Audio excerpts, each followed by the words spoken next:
First, a word from our sponsors. Benjamin the Dream Wizard presents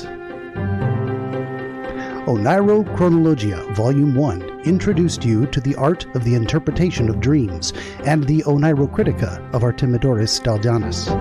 Now rediscover nearly 200 years of historical dream literature lost to us during the rationalist enlightenment of the 18th century. First, a discourse on divine dreams from 1668.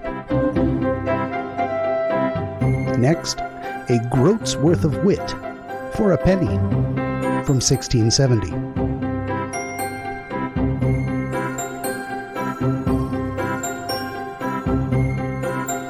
Then, the seventh book of natural philosophy, Chapter 9 of Sleep, Waking, and Dreams from 1670. Then, the Antiquities of Greece, second book, Chapter 8 of Divination by Dreams from 1697.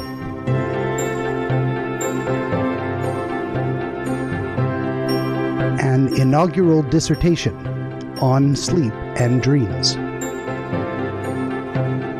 1791.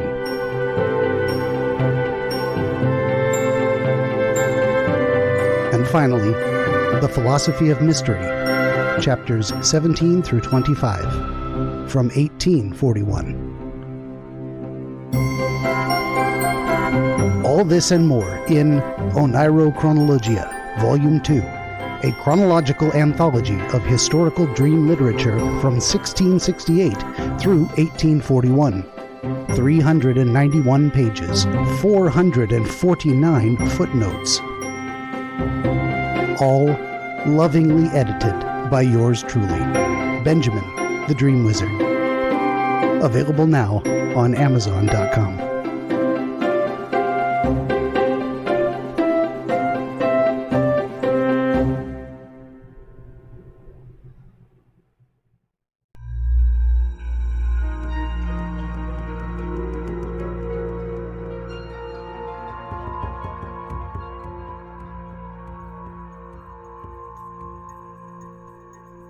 Greetings, friends. Welcome back to another episode of Dreamscapes. Today we have the... I'm going to fumble my words right from the beginning, but I'm going to leave this in. We have our friend, returning guest, Dante, from way back in episode 2, Dancing with Dante. So we've got a famous guest from the very near beginning. And it's good to have you back. Hello again.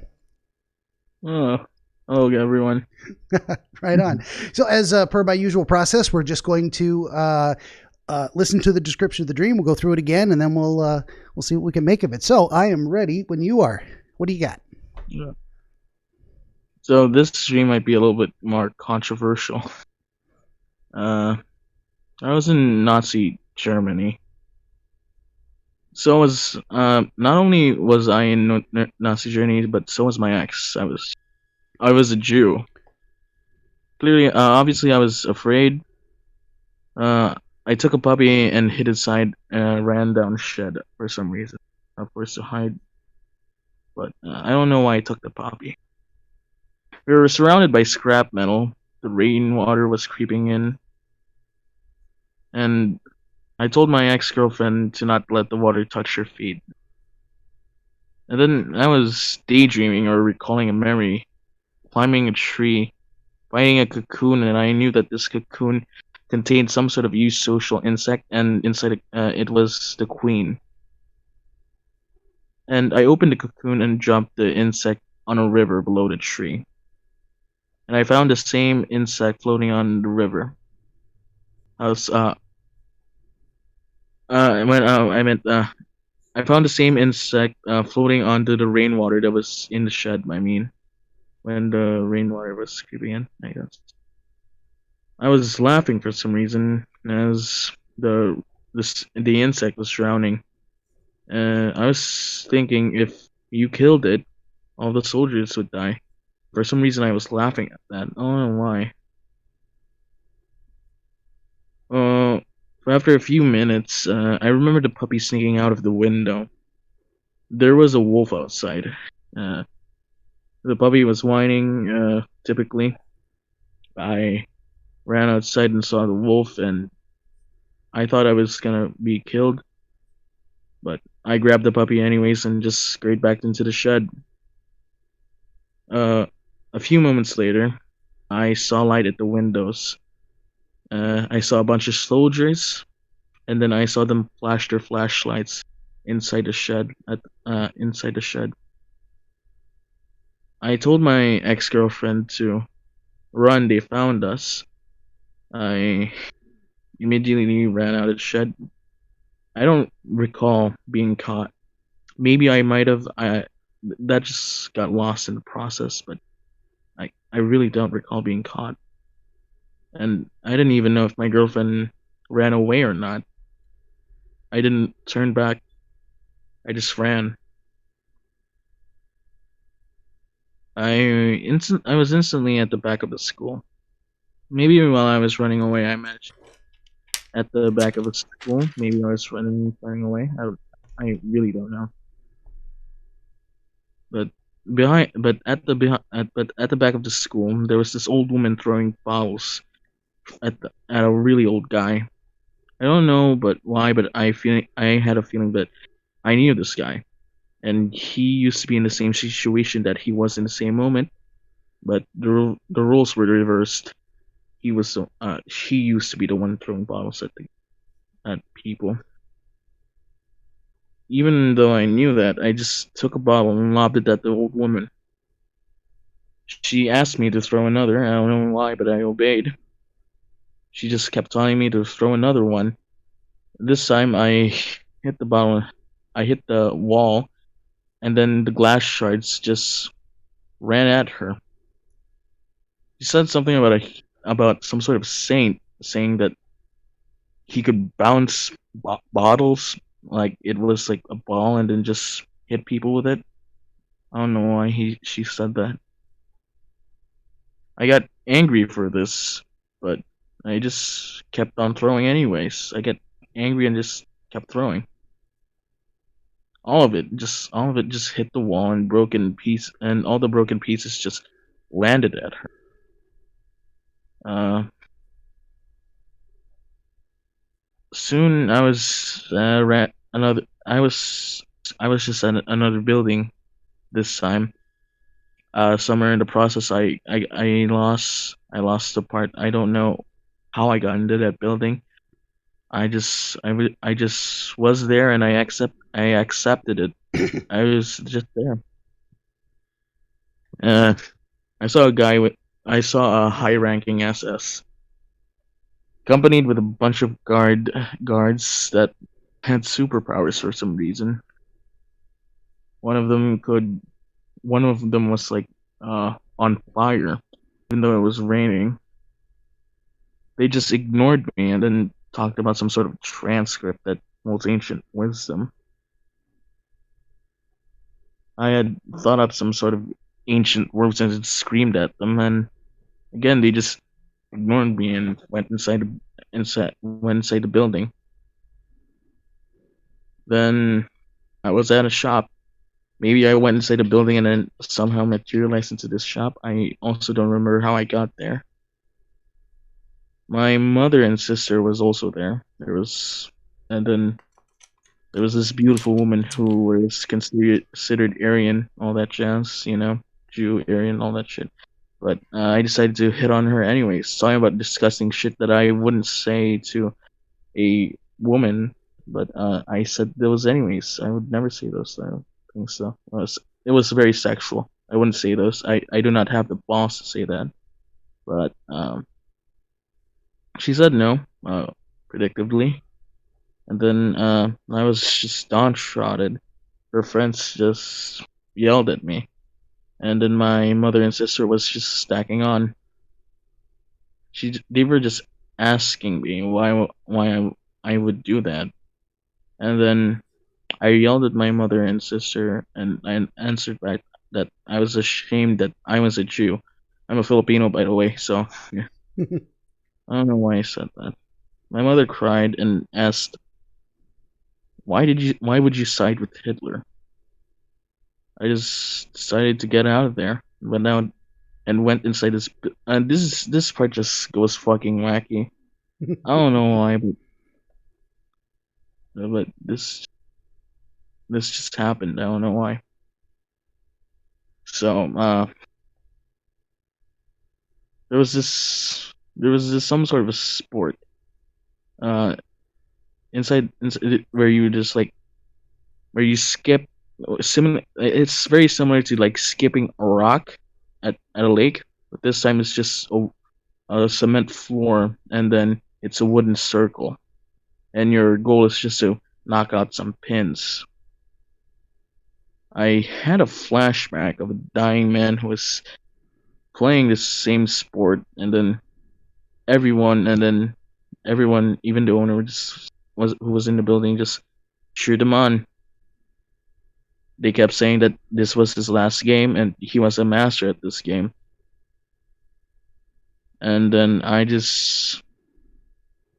the flashback was over, I just threw up fucking coins. I just fucking paid some money to get the coin to get some of those wooden. I guess there's disc, or wooden disc, and then just played. It was my first time, and apparently I knew that. I don't know, but I picked up the thing and then I knocked down one of the pins and threw it. I knocked down the pins after I threw it. The owner gave me some advice about holding it. Something about wrapping it around my fingers. I I tried doing it, and through another one he corrected me by saying that I was think that I was holding some sort of hamster or a puppy or something. For some reason, that just clicked to me, and and I get flashback of a hamster with a hand holding its waist. Yes, I I really don't know why I thought that, but after getting affirmation from the owner, I just woke up. That's the old dream. Okay. That's Lots of details there. Yeah. And how the hell does all of that fit together, huh? yeah. Well, that's what. Go ahead. Yeah. That's all I thought of when I decided to just like when I woke up. All I thought was, why did I have that dream? And then who the fuck knows about dreams more? And then I thought of you. Oh, well, thank you very much. I'm glad you remembered. It was almost a year ago at this point, wasn't it? I mean, give it a couple more months into the summer, but yeah, it's been almost a year since we talked. It's nice to have people back. I've had a couple folks come back.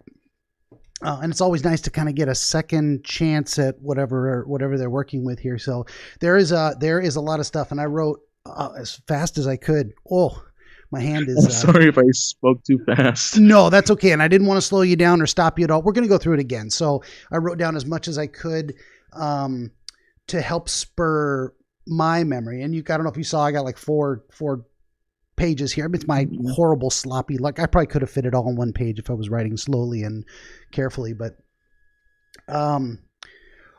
okay, so that is the first pass, so to speak, and we're going to go back through for the second time. And so the first thing you remember at the very beginning of the dream was the setting. You're definitely in Nazi Germany. That's just something you knew.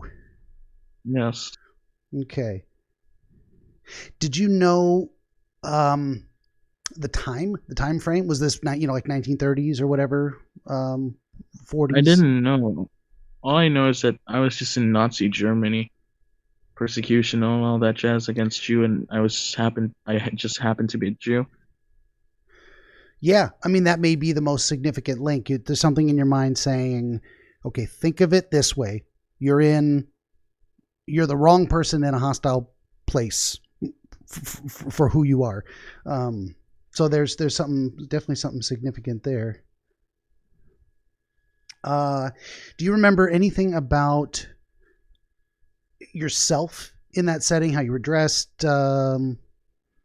Immediate circumstances? Yeah. I guess my skin was lighter.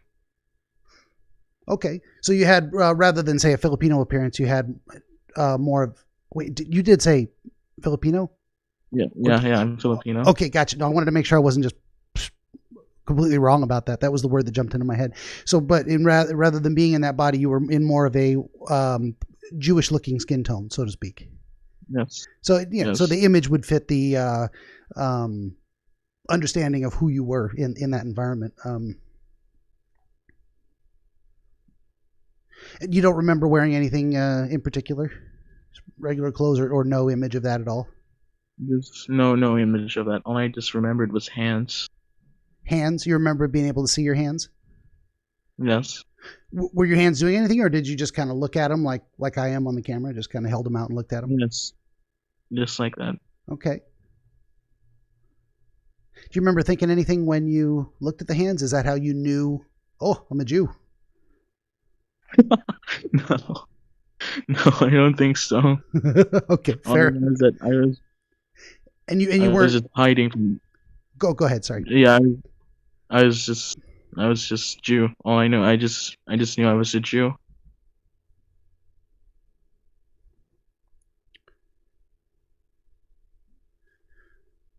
Just making a note to myself.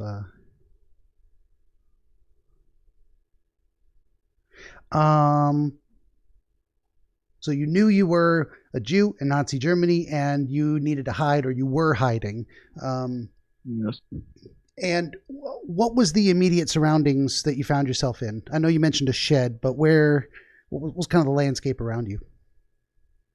I think there was 6 windows, and then it was just a straight room, not very wide, just long. So you kind of appeared in the dream immediately inside a building, in a room that was kind of straight and long.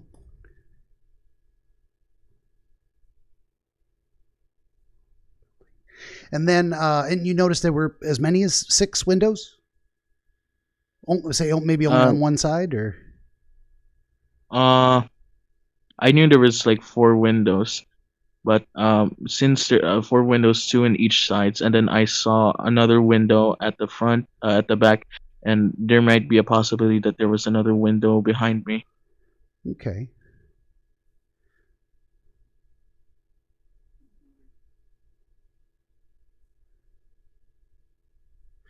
And you were in this room, and you were hiding, but for some reason you felt like you needed to leave this room. This room was not a safe place, so you had to go out of the room. Yeah. It was after like Nazis decide to just flash their lights onto the windows, and then I think they saw me since one of the windows was directly facing me.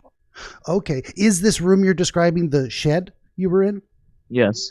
Oh, okay. Gotcha. So it was somewhat largish. I mean, not huge. Not maybe the size of an entire building or house or whatever, but it was big enough. It wasn't tiny, cramped garden shed. Yes. Okay. It somewhat was cramped due to the scrap metal surrounding me. Okay, so the building interior was kind of cluttered with scrap metal.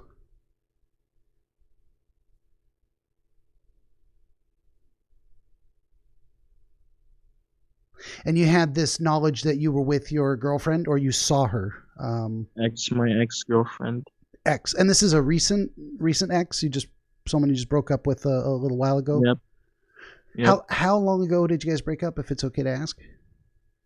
Somewhere around 3 weeks. Okay. Mind you, I've never saw her face. And then for some reason I knew that she was my ex. Did you have any other sense of her, how she was dressed, or her behavior, her demeanor? Yeah. She was quiet. Always quiet. Okay. Was that different than how she is in real life, or was she always kind of reserved, quiet? Or is this opposite? She was more of a talker in real life? Nope. Back then she used to be a talker. Now she's just freestyling it. Just Just she just let herself go, you know? Fair enough. So maybe the silence in the dream was a little more consistent with what she had, how she had changed. Maybe. Okay, fair enough. Yeah, and maybe not. Yeah, just kind of seeing what lines up there. Do you remember anything about the scrap metal? What was it scrap of? Any particular objects? Remainders It of was stainless steel. stainless steel. Yes. And in It what? was Go ahead. it looked like cell towers, like cell towers, but broken and a little bit more bended and then more cluttered, like a bit more compact, though a bit more see-through. That was where I was hiding at. Okay. And you had that kind of impression that they when you looked at them, you're like, oh, these are the remnants of cell phone towers. Yep. Okay.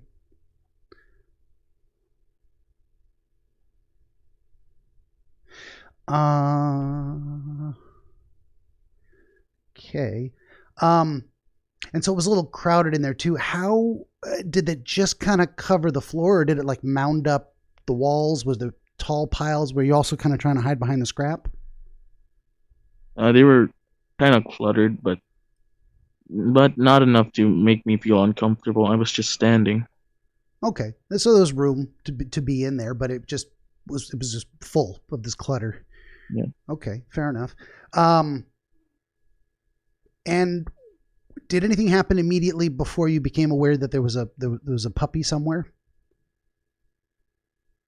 No, I just remember there was just a puppy. And it was already with you inside? Yes. Yep. Okay. And the reason it was there is that you had brought it with you. Mhm. Okay.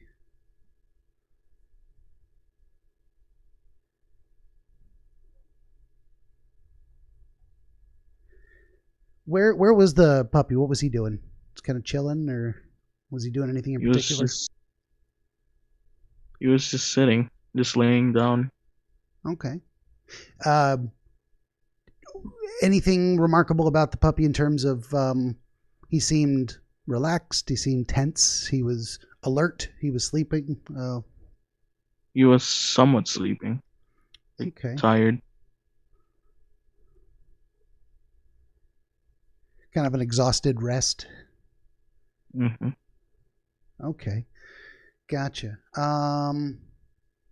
And there was rainwater creeping in, so you had the experience that it was It was raining during a outside. storm. It was Yeah, it during a was storm. during a storm. Okay. How was the light level outside? Was this like daytime, nighttime? It was overcast and dark, Bluish. but daytime. What? I guess it seemed like those rain during like the afternoon. There's still somewhat light, but then there's still a little bit a tinge of blue in the air. Okay.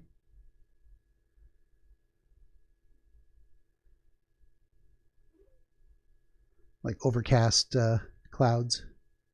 Yep. Yeah. How would you describe the rainwater creeping in? How did it get in? Was it coming in through the front door and dripping from the roof, like flooding in through It the was coming from the windows? front door. It There was was a kind of bit, but there's a, it was a there was a bit of a gap during the in the foundation, and then just got in. so kind of the rainwater was running in under the front door that was closed. Yes.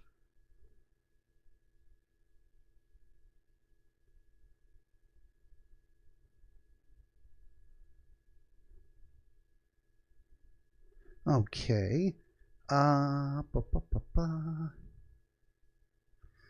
And it was after you noticed that the water was starting to come in that you told your ex girlfriend, "Don't let it touch your feet." hmm Do you remember how you said that? Was it just kind of like just like that? Don't let it touch your feet, or Don't let it touch your feet, just like that. do you Don't let remember them. why it was important that the water not touch your feet?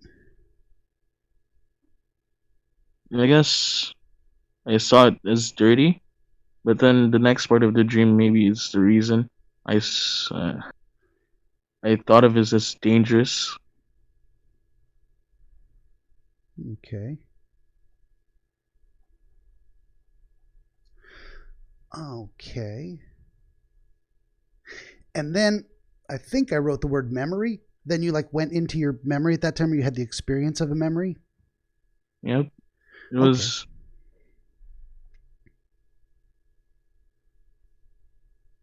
So this wasn't.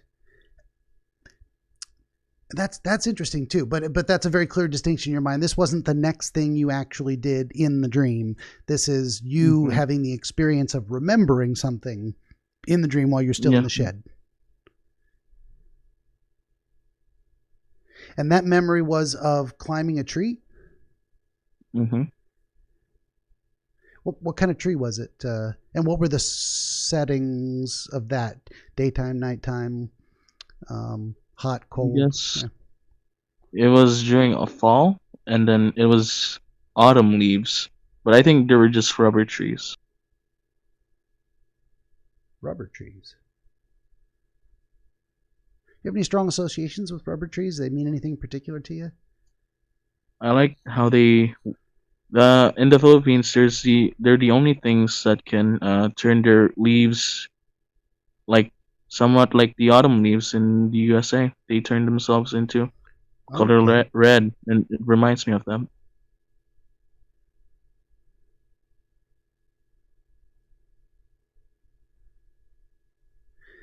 Okay. And your experience of climbing this tree, when you think back on that memory, did you have a distinct impression of yourself climbing that tree? Was this, you've gone in your memory, were you still a Jew in Nazi Germany, or were you now Dante again? Or did you have no clear perception of that?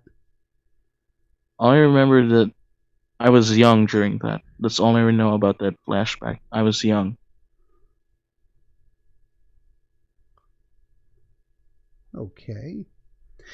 And now that you're awake and thinking back on this memory in the dream, is there a memory from real life where you had an experience with climbing a tree and finding a cocoon? Was that some kind of a memory that stands out to you?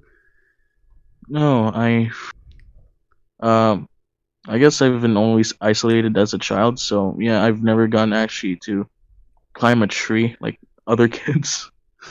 Fair enough. So you don't actually now talking to me have a strong memory of a real life experience of No, climbing a particular tree and finding something interesting. nope, I've never had that. Okay, fair enough. Just checking.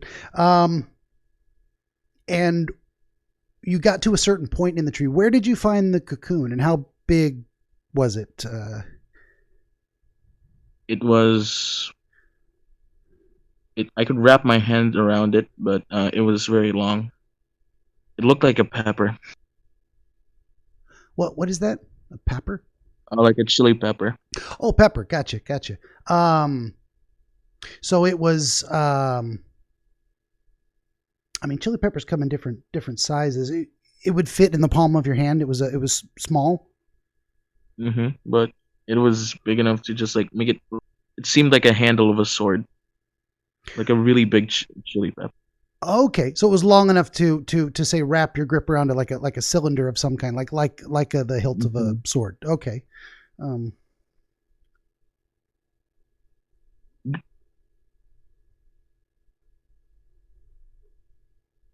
and uh, was it attached to any particular part of the tree? It felt like a pine cone. Just snapped it off. So it was kind of attached to say a branch or something, like hanging off a branch. Yeah.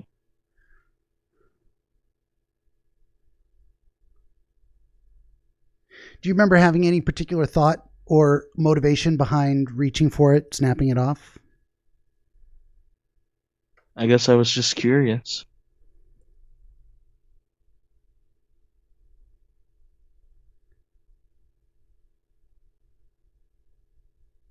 And then you open it up to look inside.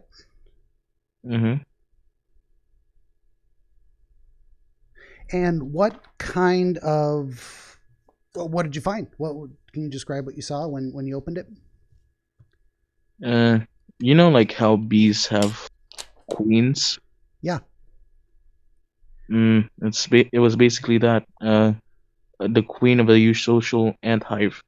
eusocial insect hive, and Okay. then Did it look like a queen bee or something no, else? it looked like a caterpillar. It just looked like a caterpillar, a really long caterpillar. Okay.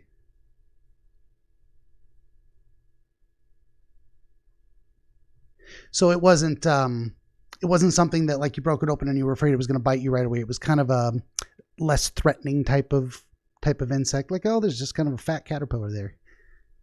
Yep. And you just had this knowing you just knew what it was. This is the queen of some type of insect. Okay. And you were using a specific word. You said like eusocial. Yep, it's they're called eusocial ants. Eusocial insects. Those are the types of insects that have a hive mind. How do you spell that word? I mean, that might be a new one on me. Like if I saw it in print, I might recognize it, but it's hold on. It might be EU. Eusocial. EU as yeah. It's just okay. EUSOCIAL. EU. Fair enough, and I understand the social part of it. What does the you part of it mean? Do you know? I think it just means in one, perhaps. Eusocial. I have meaning. I don't mean to make you do that research. Sorry. I could also look it up. Maybe I'll flash it on the screen later when I edit this. This might be important. Like my lack of understanding might impair my ability to give you a good answer. So it's helpful. I think it's worthwhile to ask. So. Oh, you means in Greek good. Good social. Interesting. What else can you say about it from the description you found there? What is it? How did they get to that description for it or that terminology? The highest level of organization of sociality is defined by the following characteristics: cooperative, brood, care, and overlapping generations within a colony of adults, and division of labor into reproductive and non-reproductive groups. Okay. And this is, even before you looked it up, you had kind of a conceptual understanding of what that meant because you were using the word confidently. So I'd imagine this is not a new term to you. You didn't have to look it up after you had the dream. Yeah, I've always was very interested in biology, so I've read up a bunch of books about it. Okay, good deal. Yeah, so this is definitely something you brought in from your understanding of what it is and put it there to look at for a reason. So I think it's good that you helped me understand it a little bit better. And maybe now the audience too. Hey, now you learned today's word is eusocial, kids. There you go. It's very cool. It's very cool. I love learning stuff, and especially those Greek or Latin roots of different things. What is it? So that would be also what if someone I can't remember Socrates, Aristotle. They would talk about eudaimonia, things being of like in perfect harmony. I think that's not the right translation, but it's also the root of eureka and utopia. Anyway, so I needed to prime. It's actually very interesting. Yeah, I needed to prime my brain that way too to kind of start putting those associations together. No, thank you for that. You said, and you had the understanding that this was the queen, specifically, well, queen because of the reproductive, but and then it fell, or you dropped it, or you let it go on purpose? I just dropped it into a river. Okay. Do you remember why, or was there a motivation behind that? I just knew that if I killed it, it would kill all the fucking. Sorry about the swearing. That's okay. It'll kill all the soldiers it has. So it was in your conception. Speaking of conception, but the way you conceived it was pregnant and it was going to birth more insect soldiers, but dropping into the river would kill it and stop those soldiers from being produced. Mm-hmm.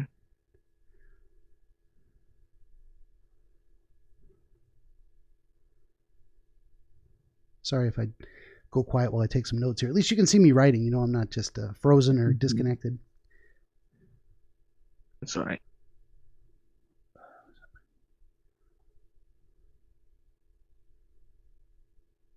And in your mind, that's how you conceived it too, as birthing soldiers. Mm-hmm. That was the thought process. There's also this myth that I used to believe in, that if I kill all the queens, it would immediately make the soldiers stop moving, which is very false. Most colonies would not die instantly, but very slowly, since their lifespans are very short.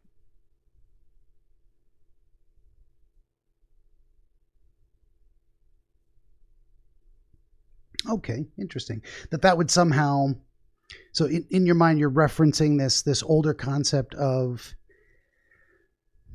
going to say the root of something that would solve a particular problem. And not only that, it would in a way put a stop to something immediately. To hit that thing, and all the other stuff attached to it suddenly goes dormant or stops. There was something of that concept in there.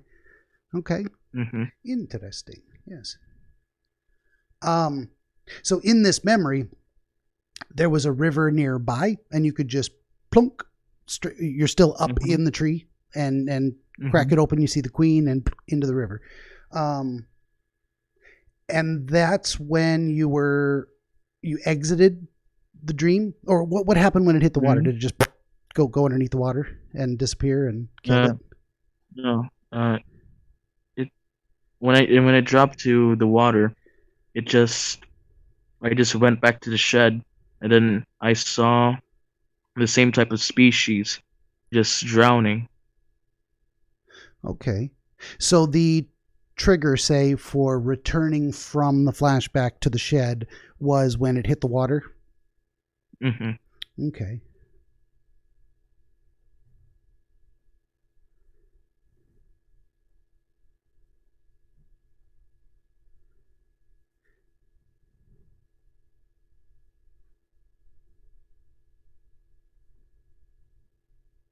And the species that you saw that was the same as this queen bug that you'd killed, they were also little caterpillars? Mm-hmm. Okay. It was just washing away also back into the rainwater.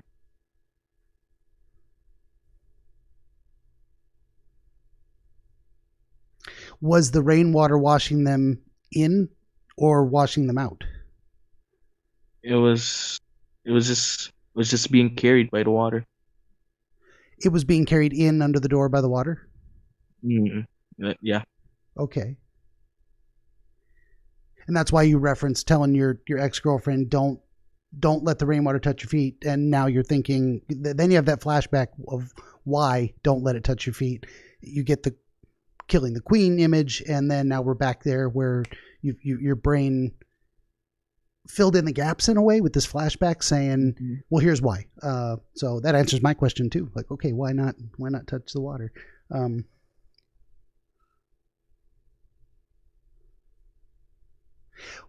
you say the bugs were being also drowned by the water? They were being carried in, but also killed by it? Mm-hmm. Okay.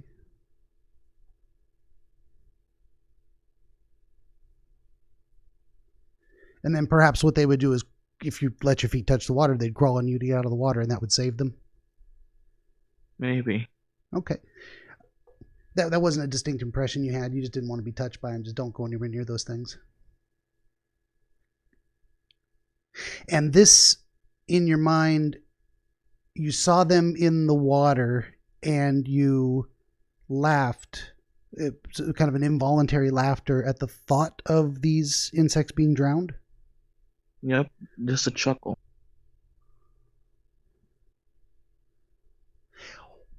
Chuckle's a good way to describe it. I mean, there's a full-bellied, like, you losing your shit, your sides are going into orbit type of rolling on the floor laughing, but this was just kind of a sudden involuntary chuckle. It was, I felt triumphant at that moment. Okay.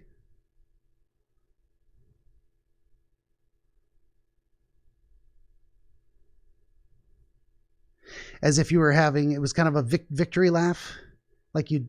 Mm-hmm. And Yeah. that's go ahead. I don't know, but I just felt sadistic at that moment, and it just ha, and then I just laughed just like that. Yeah, sadistic's an interesting way to put it. I mean, laughing at other people's pain, sadism, but laughing that this threat is being destroyed, as if you're triumphing over it, that an enemy is being defeated. It might be different than sadism. Does it make sense? No, I wouldn't say it was dangerous. I would say it was just another animal.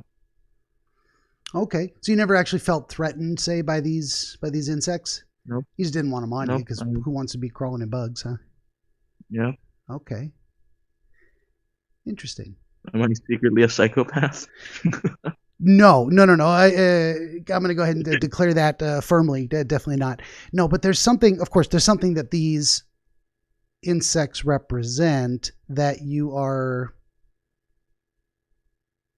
happy to see defeated, if that makes sense. Mm-hmm. Like your brain is looking at, like, this is a good thing. This is something you should, or that you do feel good about. And it doesn't have to be like, a threat is an interesting word. I mean, something can be a threat without being deadly, so to speak. And it can, there's different levels of threat, and threat isn't always the right word. An inconvenience is a threat. It's a threat to your convenience.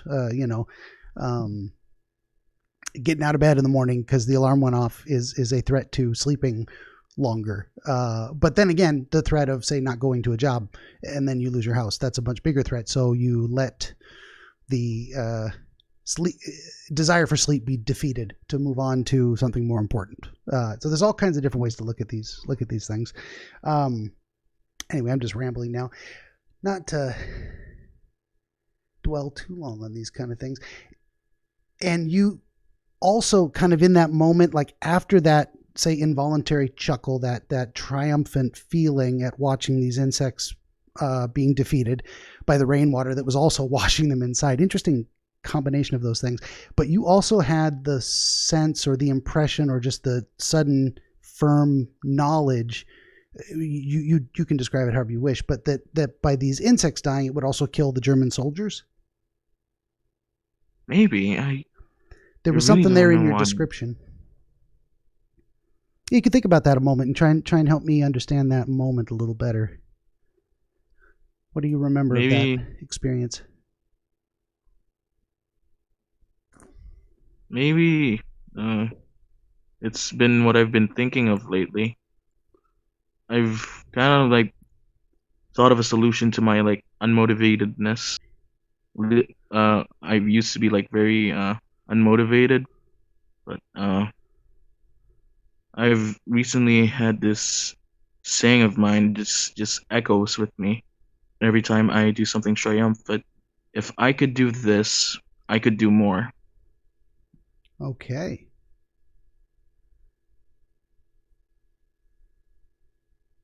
That's a great feeling to have, and a great way of phrasing it in your own mind.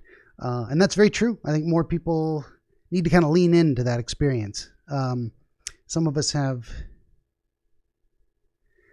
more difficulty than others in feeling that sense of ability, of that they actually can do things if they put their mind to it, and that it has a chance to succeed, and that a failure is just, don't let that stop you. I guess most people are just looking at the goal and seeing how far it is.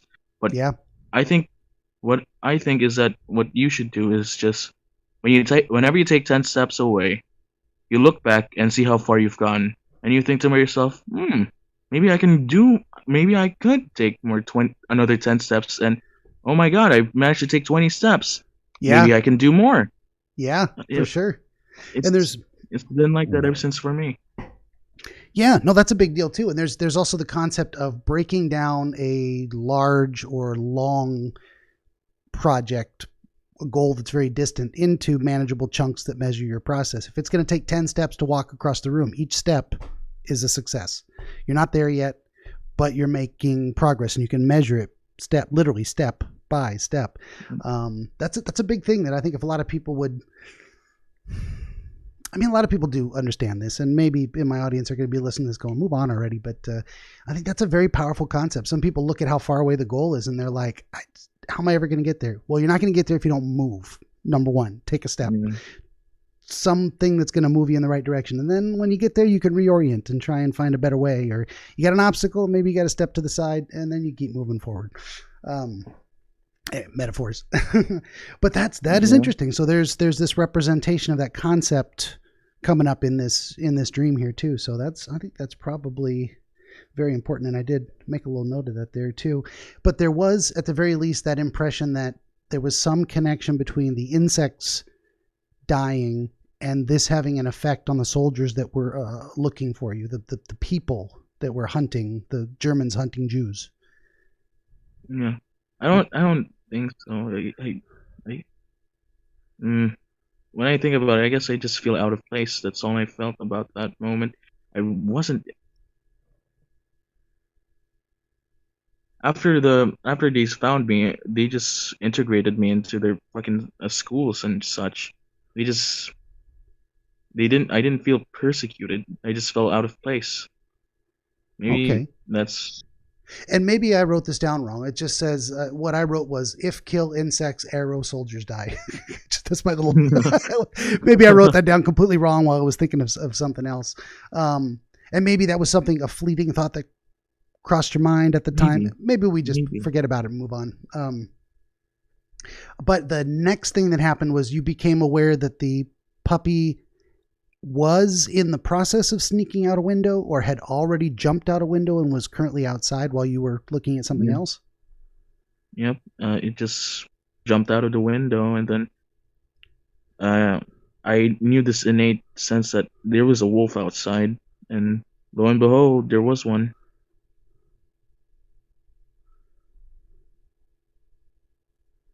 Did you have any sense of why the puppy had jumped out the window?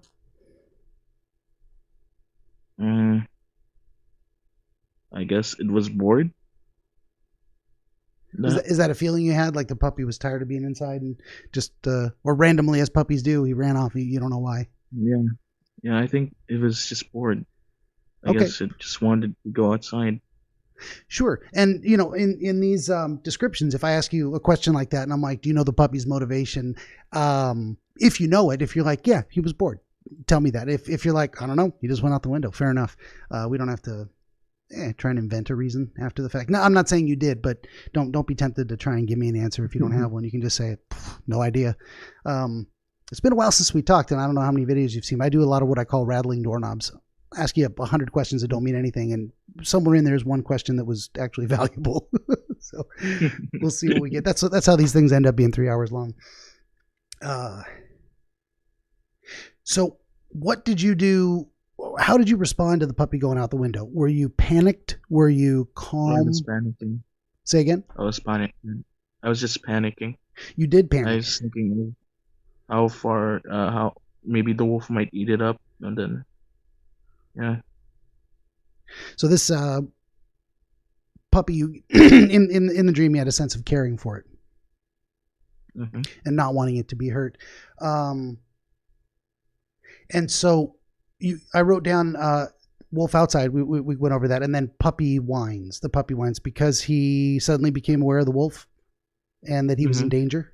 Okay.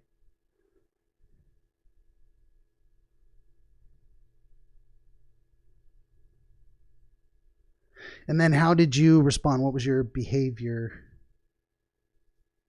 I just ran outside, took the puppy, and then just ran and just hid back in the shed. And did you see the wolf? Yeah, it was big, really big. Glowing eyes, all that jazz. I don't know why the do you remember the Never-Ending Story? Did you ever see that movie? No, I have not. There's a kind of a giant wolf in that called, Can't remember. The nothing was what was destroying everything, and this wolf had a name, but I can't remember. That's what came to mind suddenly, is kind of threatening wolf. What's wrong with my headphones? Get that back in there. It's kind of threatening wolf-looking creature. The grim something? I feel like my right headphone Maybe it's died. based on northern, Norse mythology. Vermeer and the other wolf, the one that shoots them off. I might be conflating those. Yeah. And in your mind, did it look like anything specific? Like anything you remember? Now thinking back on the image in your brain. Maybe it wasn't. Maybe it wasn't a wolf. It was just a giant dog. The breed was a German, Belgian, Illinois. Oh, you're looking looking at pictures? No, it was just I know a lot of dog breeds because I look at them a lot and read about them. Fair enough. Yeah, very interested in just biology of all kinds, not just insects. Is that a particularly, say, wolf-like looking breed? Yeah. Okay. It had really scruffy hair. Okay, and the coloring was off. Oh, go ahead. Sorry. The coloring was off. That it was just big. The coloring was off. It had a mane. That's it. It looks similar to a Belgian Illinois. Okay, but it was say a lot larger than that breed actually gets. Yeah. Okay. Gotcha. Okay. It was nearby and growling, threatening, or was it just kind of present? Did it take any notice of you? No, it just bared its fangs and then just. It didn't hurt the puppy. It just bared its fangs. Nice cat. Oh yeah, this is baby. Hi. As long as they don't step on the keyboard, I'm fine. They can do whatever they want. They can lay on the notes. I call it value-added content. Just couldn't train them to do this, but they'll come on camera because they want to. Hello. Hi, baby. So it didn't actually do anything. It didn't attack. No. I guess is what I'm saying. It didn't attack. But it was. Yeah, it just bared its fang. Okay. And you grabbed the puppy and ran back inside. Mm-hmm. There she goes. All over the papers. Lay down. Lay down if you can lay down.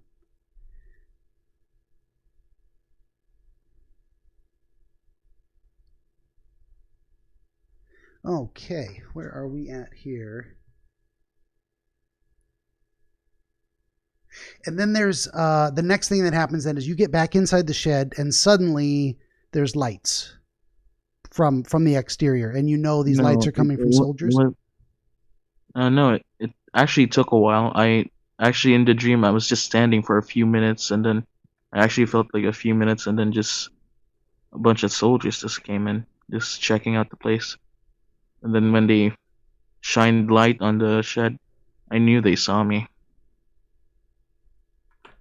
So you were back inside the shed. And you were there. You had a feeling of a passage of time. Nothing else happened in that passage of time. Just kind of standing there. You're holding the puppy. No, just standing. Standing. Okay. And then how did the soldiers appear? And by that I mean, did you see them coming running out of the woods? I don't even know what was outside the shed. I haven't asked you about the surrounding landscape. Were you in a city? It was just dark in a forest? outside. And then the soldiers, it was just a silhouette. I saw the helmets, and then I saw the silhouettes. That's it. The silhouettes and helmets say outside the windows?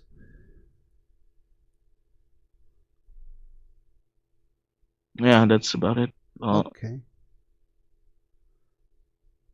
Suddenly, I don't know how to spell silhouette. I think I spelled it wrong, but I can read my own. I know what word I was trying to spell. So they weren't actually inside the shed with you. Mm-hmm. They were coming, and the lights were shining, and one of them shined a light through the window, and the light landed on you, and you knew you were found. Mm-hmm. On each window. There was like a soldier At every window? Mm-hmm. Okay. So did they all shine their light on you at the same time? No, only one of them.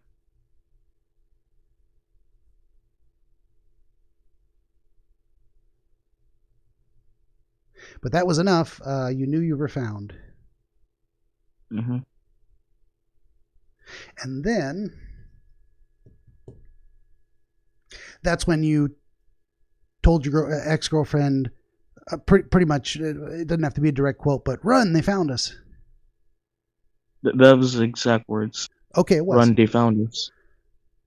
Do you remember how you said it? It was very calm, actually. Run, they found us. Okay.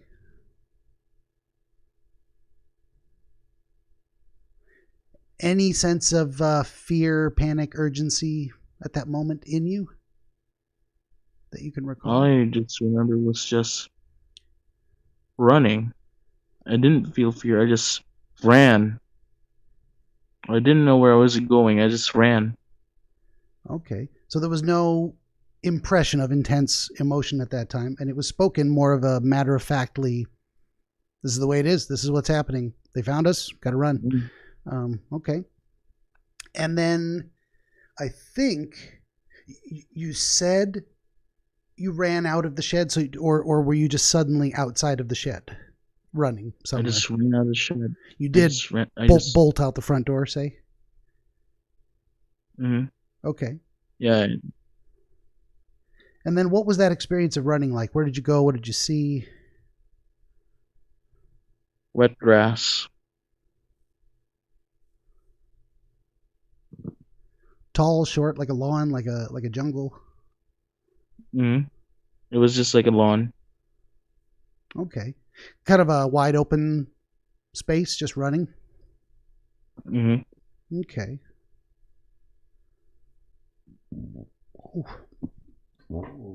Excuse me. Coffee's catching up to me. God, got the burpus. It happens. And you pretty much had the, or you knew or didn't see that your girlfriend or ex-girlfriend was with you, or you didn't know if she ran or where she was. No, you took off. Yeah, I just took off. Okay.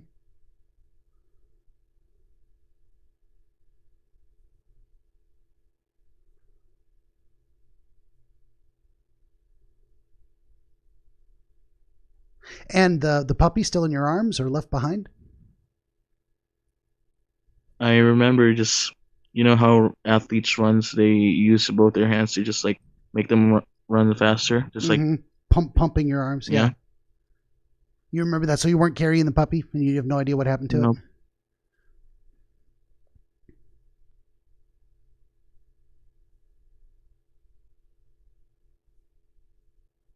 Okay. And that was page 1 of my notes. Just turn that over and set it aside. Well, I'll try and speed it up for you a little bit. So you're not really sure how, but the next thing you knew in the dream, the next strong impression you had was, bam, you're instantly at the back of a school of some kind? Yep. What, looking in your memory, what did you see around the school? How did you know it was the back of the school? That kind of thing. There was a white walls corner, and yeah. You said white walls and Mm-hmm. a corner. Do you remember coming around the corner? Yeah. Yeah. Okay.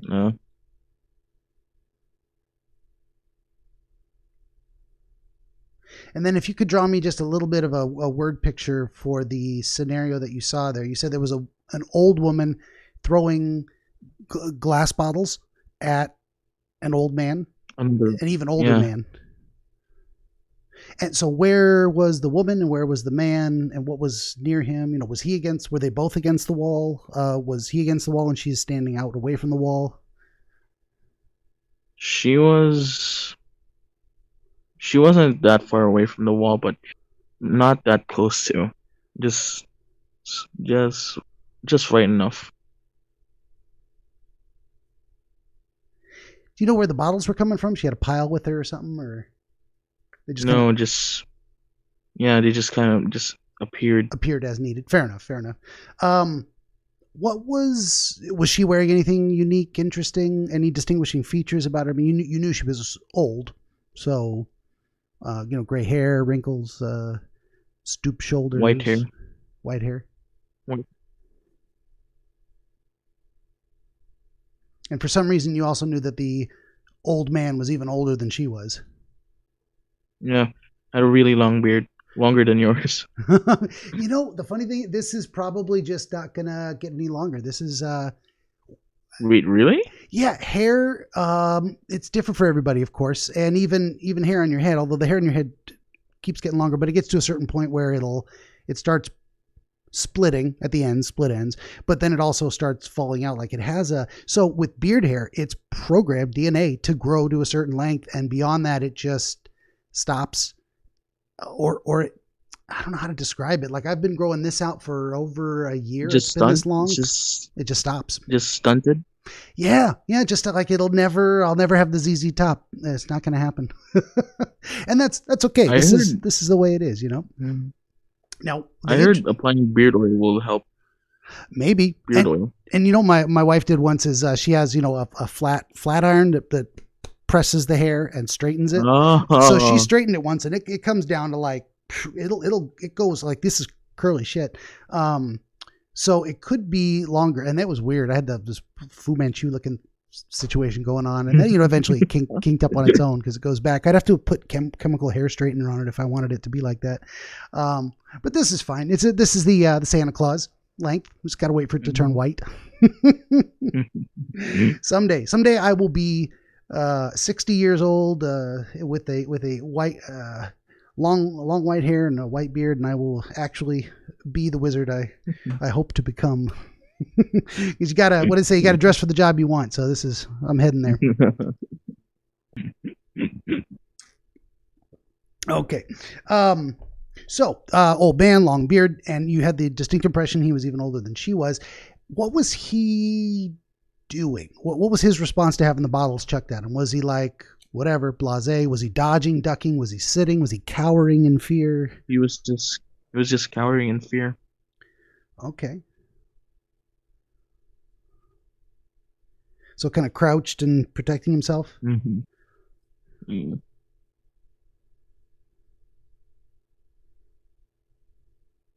And then that is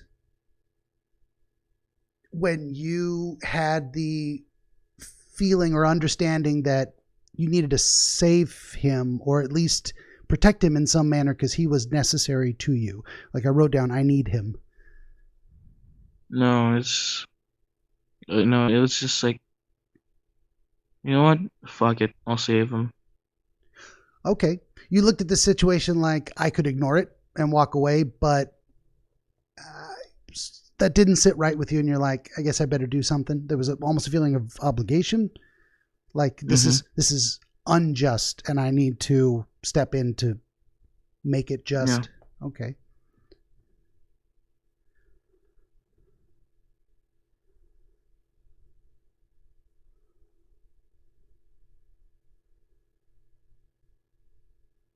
I wonder why I wrote down, I need him. That might have been your impression of it at the time, or I just wasn't listening very carefully. No, it was just like I knew him. Oh, you knew him. I never saw him in my life, but I felt like I knew him.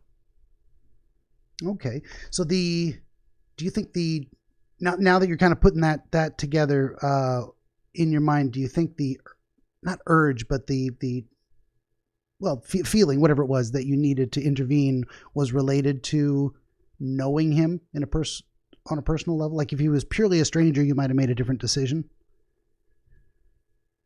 I don't know. All I know is just that I decided to just stop it. Okay, and then same with the old woman's bottle. Suddenly you had a bottle and you chucked it at her.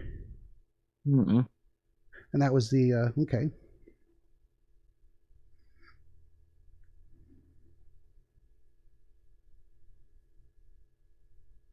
Did she take any notice of you before that moment? Or did he notice you? Nope. They were both Nope. wrapped up in what they were doing. Mm-hmm. And so the first, what was it? The damn, my words are failing me. The only way the woman knew you were there was the bottle hit the wall and the shards shattered in her direction, and now she was aware of you. Mm-hmm. Okay. Did she respond in any way? Did she look at you? Did she yell at you? She stopped and then she just looked at me, then told me, "Throw another one," and then she just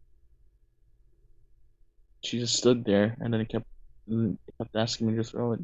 It seemed like it would never end. I would just keep throwing, and she would throw. Then saints that saint about bouncing bottles, I guess.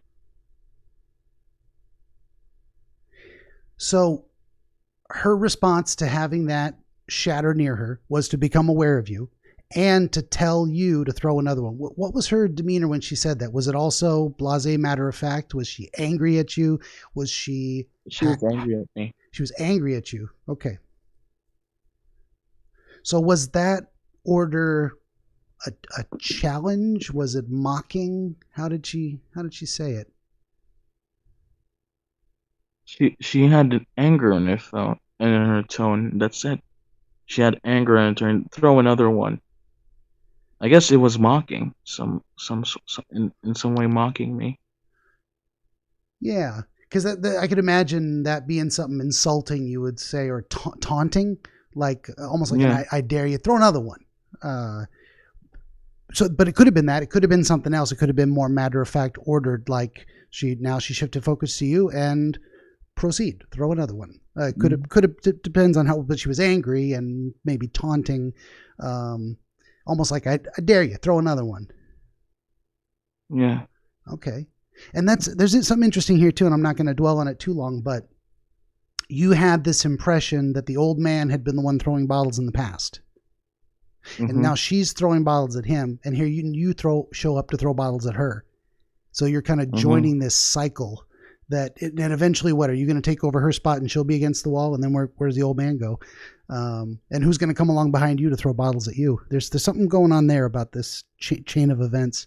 I don't know what it is yet, but maybe let that percolate in your head for a minute while we go on. So you did. She said, throw another bottle, and you did. Suddenly you had one. You chucked it at her. Mm-hmm. And that one also shattered. Same way. Missed her. All the bottles you threw kept missing. But all the shards just bounced back at her. But the shards bounced back and they hit her. Were they appearing to do damage in any way? She's bleeding. She's covered. She was bleeding. She was bleeding. Was the old man bleeding too? He'd been struck by shards? No, just bruises. Okay. Was she actually hitting him with the bottles, or were they also bouncing off the wall? She was just hitting him with the bottles, and then. Interesting. Yeah. I don't know what to make of that. Yeah. I mean, we aren't there yet of making sense of any of this yet, but so her aim was good. She hit him with the bottle and it just bruised him. But your shards shattered and the glass was cutting her and she was bleeding. Okay.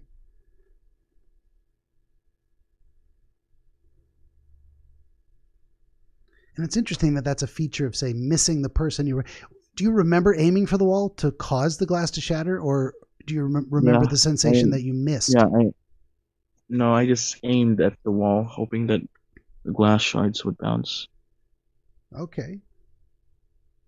In a sense, it's like a more effective. It's an escalation, definitely. She was only hitting him with a bottle, whereas you're shattering it to send shards in her direction as like intentionally. So there's that escalation of, I'm going to do this better or kick it up a notch. It's not the same level. It's something above that. I don't know what to make of that yet, of course. But that is an interesting idea too. I think in my notes I said,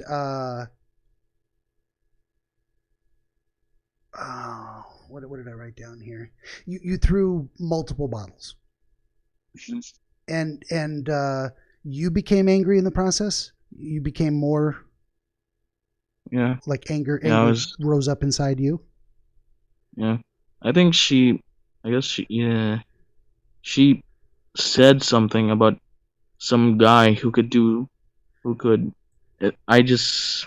I knew this feeling that I could only bounce once, while this other person could make the glass shards bounce at the other wall and then hit her. Then basically better than me. Okay. And then I was angry at that, and I wanted to prove to her that I can do it too.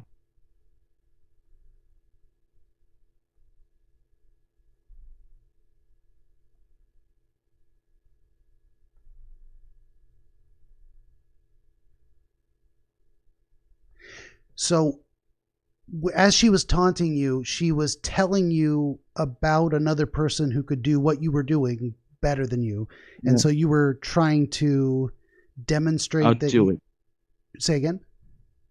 I was trying to outdo it. She was talking to him like she was talking about him like he was a god or something. Okay.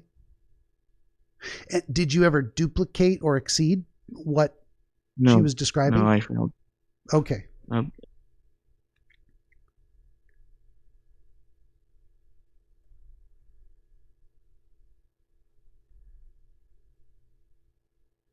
Oh my God, I can't write.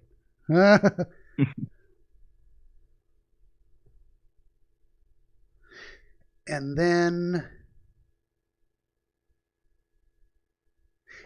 and then it was that you were just sudden scene change and now you're in a new building. mm-hmm. So it was something to do with that realization or that failed attempt that, say, drove a transition. Interesting. And that it is also interesting that now you're in a new building where you end up playing this game. I mean, we're going to get there, but it is also something to do with this physical Yeah, skill and that there's been other players and that you're learning yeah, something new or getting advice from people. We're going to get there in just a moment, but that's something connected there. There's starting to see a little thread. I don't know what it is, but there's transition points for me in this process too, where I'm like, I got nothing. I have no idea what's going on. I've well, not only that is like, I don't know. You know everything. I know nothing. All I'm doing is trying to get a look at what you're telling me, see if I can see what you saw as much as possible. And then somewhere in that process, like little things start lining up and I'm like, I didn't know that was going to be there. I couldn't predict what it was going to be. You know, I like that discovery process. Like, putting together a puzzle that you don't know you don't have the box to tell you what it's supposed to look yeah. like. and eventually you start getting these little shapes like, oh, I know what that is. Oh, I see it now. I love that. I love that. Anyway. So a little transition there. And you're suddenly in a new building, and how would you describe this space you're in? What do you see there? A porch. Not the car. Just like where you sit down, drink your Yeah. coffee, all that jazz. Just So a porch. so you're not inside the building yet. You're standing on the porch of a building. Mm-hmm. Okay. Do you I mean the porch of a house, porch of a business. There's a lot of different types of Porch of porches. porch of a house, actually. Okay. Kind of a large house, big porch, Yeah, really big house. very big. Mm-hmm. Okay. I almost spilled my coffee again. I haven't done that since episode 34. No. Mm-hmm. No. Porch of a house, large. Any distinguishing features of the porch? Anything jumps to mind? It's all white again. Like all tiles, just white. And that's just under your feet or like up the walls, everything's tiled, white tile? Yeah. The paint is white. It's just all white. Okay. Interesting. Any furniture, rocking chair, bench? A table and a bunch of Just a table. Yeah, just a table. Table, no chairs. Mm-hmm. Okay, Just table. interesting. Just any particular kind of table, metal, wood, Wood. Just wood. wooden table. Okay, wooden table on the porch. Windows, pillars, overhang. No, just I guess pillars. That's it. Okay, fair enough. And then you became aware that there were soldiers around you. Mm-hmm. Where? How did that happen? Did you hear something? Saw lights flashing? No, I just saw them walk. I just saw them walk into just like I saw them. The thing about the building, it was surrounded by just another grassy mound. Just like everything is just surrounding it is just grass and then just fog. Okay, that's the next thing I was going to ask you is about kind of the surroundings. So grassy mound and fog. And I was going to ask you too about is it still raining? Is it still daytime? Any Yeah, it's still raining. still kind of rainy in daytime?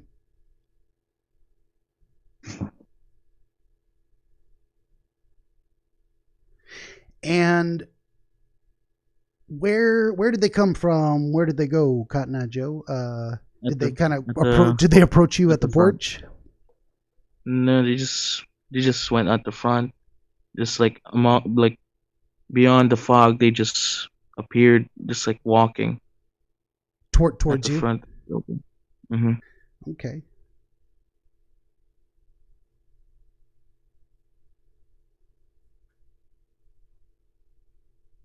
If you had to just take a generic guess at how many there were,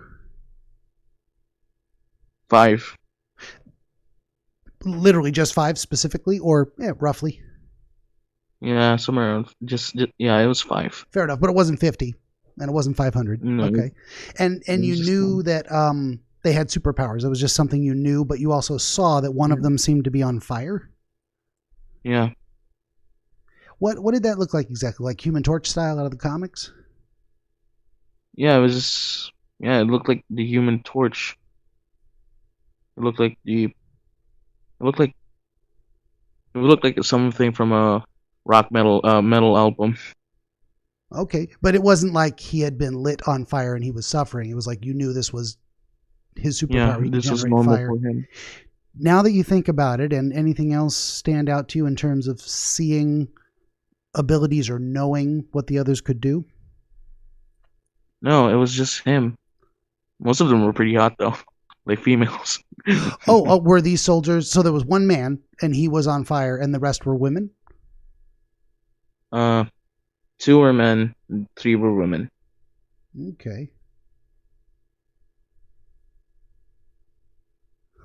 It's reminding me of a. I don't know if you ever heard of the Sklar brothers, comedians, twins.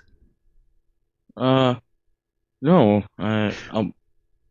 that's whoa. okay. It's kind of it just made me think. So one word jumped into my head when you said that.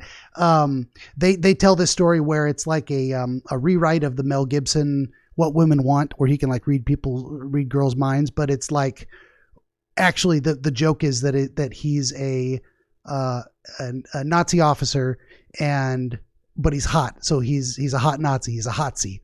That made me think of these, and they retitled their movie "What Jewish Women Want" because he can read their minds, etc. Anyway, but that when you said there were 3 kind of hot women, then I thought of like a lot of the what is it? There's just Rule 34 stuff out. Of course, there's sexy girls in Nazi outfits on the internet, and that's kind of that's a certain aesthetic. But okay. Just now we've got the scene though, and I wrote down something about ignoring something. They ignored Yeah, they you, were just ignoring me. so they came out of the fog towards the porch, but they didn't take any notice of you. Ignored me. Didn't interact with you. Did look at you Yeah, or yeah, they just ignored me. okay? Did you get a sense they were there to do something else, or did you see them do anything else? Uh, they just talked about some sort of like ancient That's actually, if I had just looked at my notes, I wrote down literally ancient transcript. Yeah. So they were talking amongst themselves. They were on a different mission.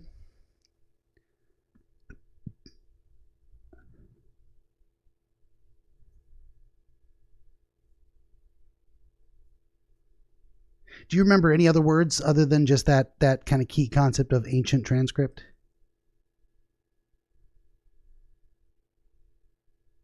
For some reason, the only thing that keeps in mind when I thought about the transcript I thought of, it was relating to just fire again. You didn't hear them mention that specifically, but when they mentioned ancient transcript, that concept of Fire. it popped into your head. Yeah. That it was related to fire in some way. When you say related to, just that vague concept of fire jumps into your head, or that fire that would do something One of the words specific? was fire, flames. Say again, one of the what? One of the words was flames of the transcript. In the transcript, you just knew that one of the words was flames, something about flames. Okay. Yeah.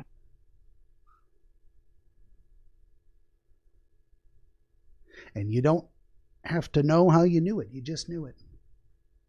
Yeah. Now, I've spoken about this before to other people, but I never know what individual dreamers have seen or understand. But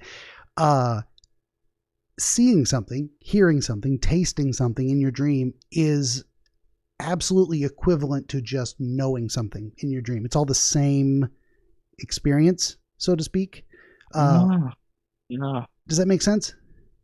Yeah, I guess your brain is tricking you to think that, oh, you're actually tasting it. You know what it tastes like, but Yeah. you just had the feeling that it was just sweet. Yeah, and it's interested with this concept of words in terms of what does it mean to sense something. Like we have our senses, our physical sense of touch, and it's sending nerves signals to the brain, and it's activating the sense receptors, in that way, and letting you know, okay, there's a tangible object there. But when you're in a dream, everything is literally imaginary. It's all in your head. So knowing something and seeing something, there's no difference. It's all processed information in the same way. So no one should ever feel bad that they're like they can't explain how they knew something in a dream. It's that would be like explaining how you saw something. Well, I just saw it. It's like the question doesn't even make sense. Anyway, a little tangent there.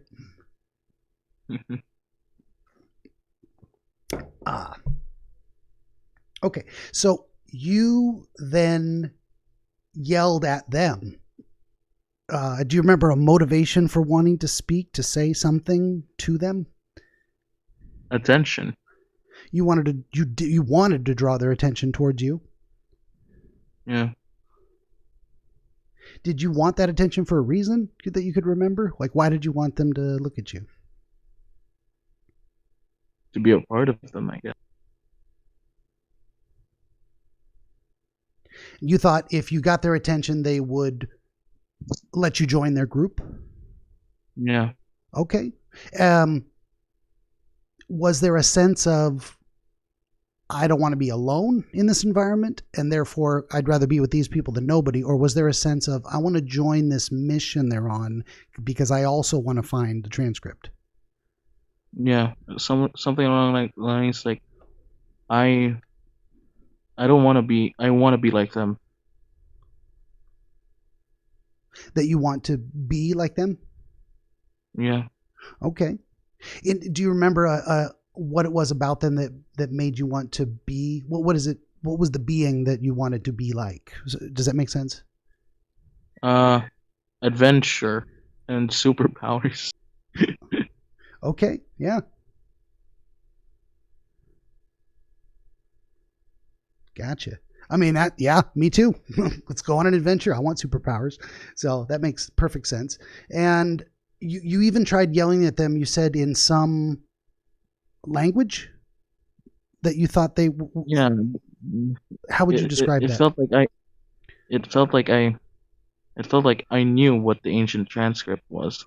Then I tried saying it to them, but they wouldn't listen.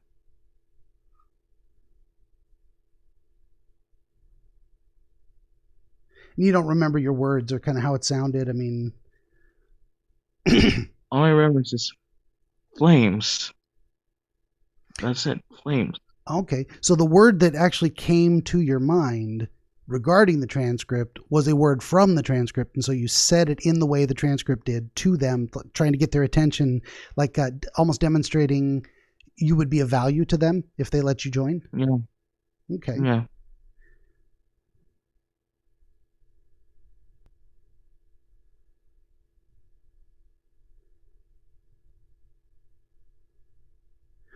Okay. But they never acknowledged you. They never, it's almost like they either Yeah. actively ignored or did not hear you one way or the other. Yeah. Okay. Yeah. Did you have a sense of which it was? They weren't rolling their eyes and ignoring you on purpose, or they just, it's as if you weren't even there? Yeah. I just wasn't there. Okay. So we would say at most, no response. Yeah. We don't know the motivation or how that came to be. Okay. And then they proceeded past you into the same building of which the porch you were standing on, or to a different building nearby? No, they just went inside the building, and yeah, I followed them, but for some reason I was in a shop.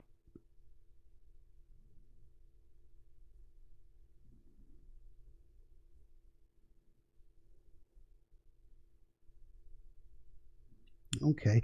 And then when you this was a different building, so they went to a different building and you left the porch to go follow them into a different building? No, I went inside the building that they were in, the same place that had the porch.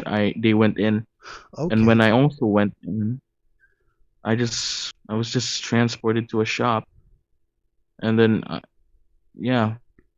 So you followed them into the building, but were you surprised by that once you got inside, you're like, this is not the same place they went into? Like you just knew I'm actually in a different place?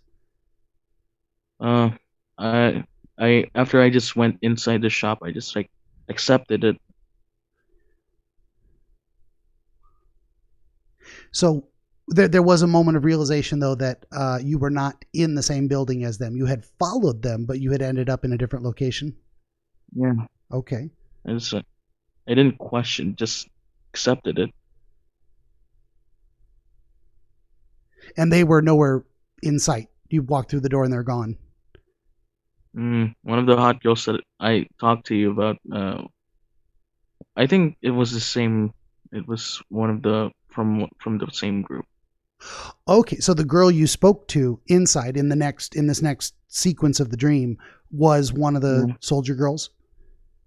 Mm-hmm. Okay, so they were inside the building somewhere, but she was the only one that was still there Yeah. in this ground floor room. Yeah.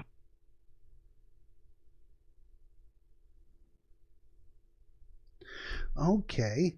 So that is the beautiful woman you were talking to. And you said your mom and your sister were suddenly with you? Or they were Yeah. inside the shop when you got there? No, it was like I knew it was our shop. Okay.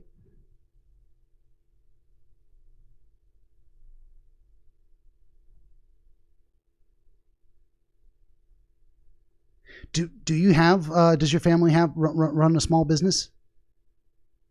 Yeah. Okay. Uh, When they you sell motor parts. They sell what?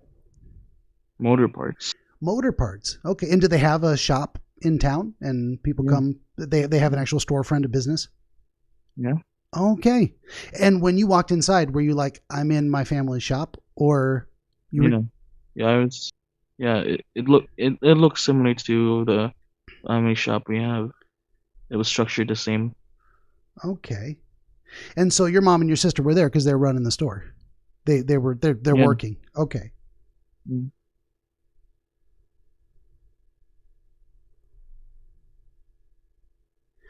And so you went up to her and, well, did you have any interaction with your mom or sister first? Did they acknowledge you? Did they notice you?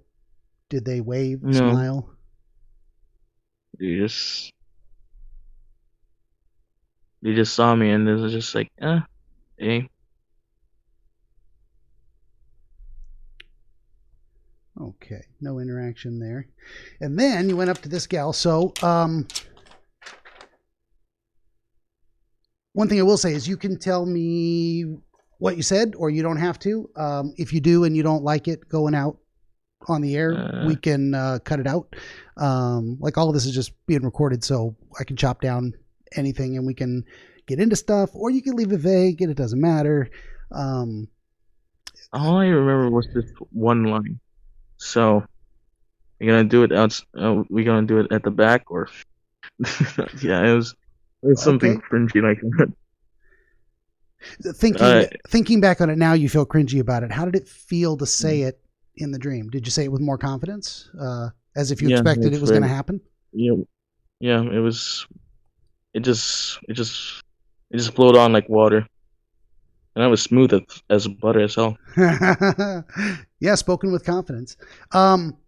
Did you have at that moment the impression that she had waited there for you? No, she was just minding her own business. Okay. So this was by manner of a proposition. You're going up there and like, hey, baby. Yeah. Okay, fair enough. And then what was her reaction to the approach? No. Just a cold hard no. Could break a man's heart. Mm-hmm. And then did you continue attempting to smooth talk her, or did that shift the nature of your interaction? Did you disengage? I disengaged. Okay.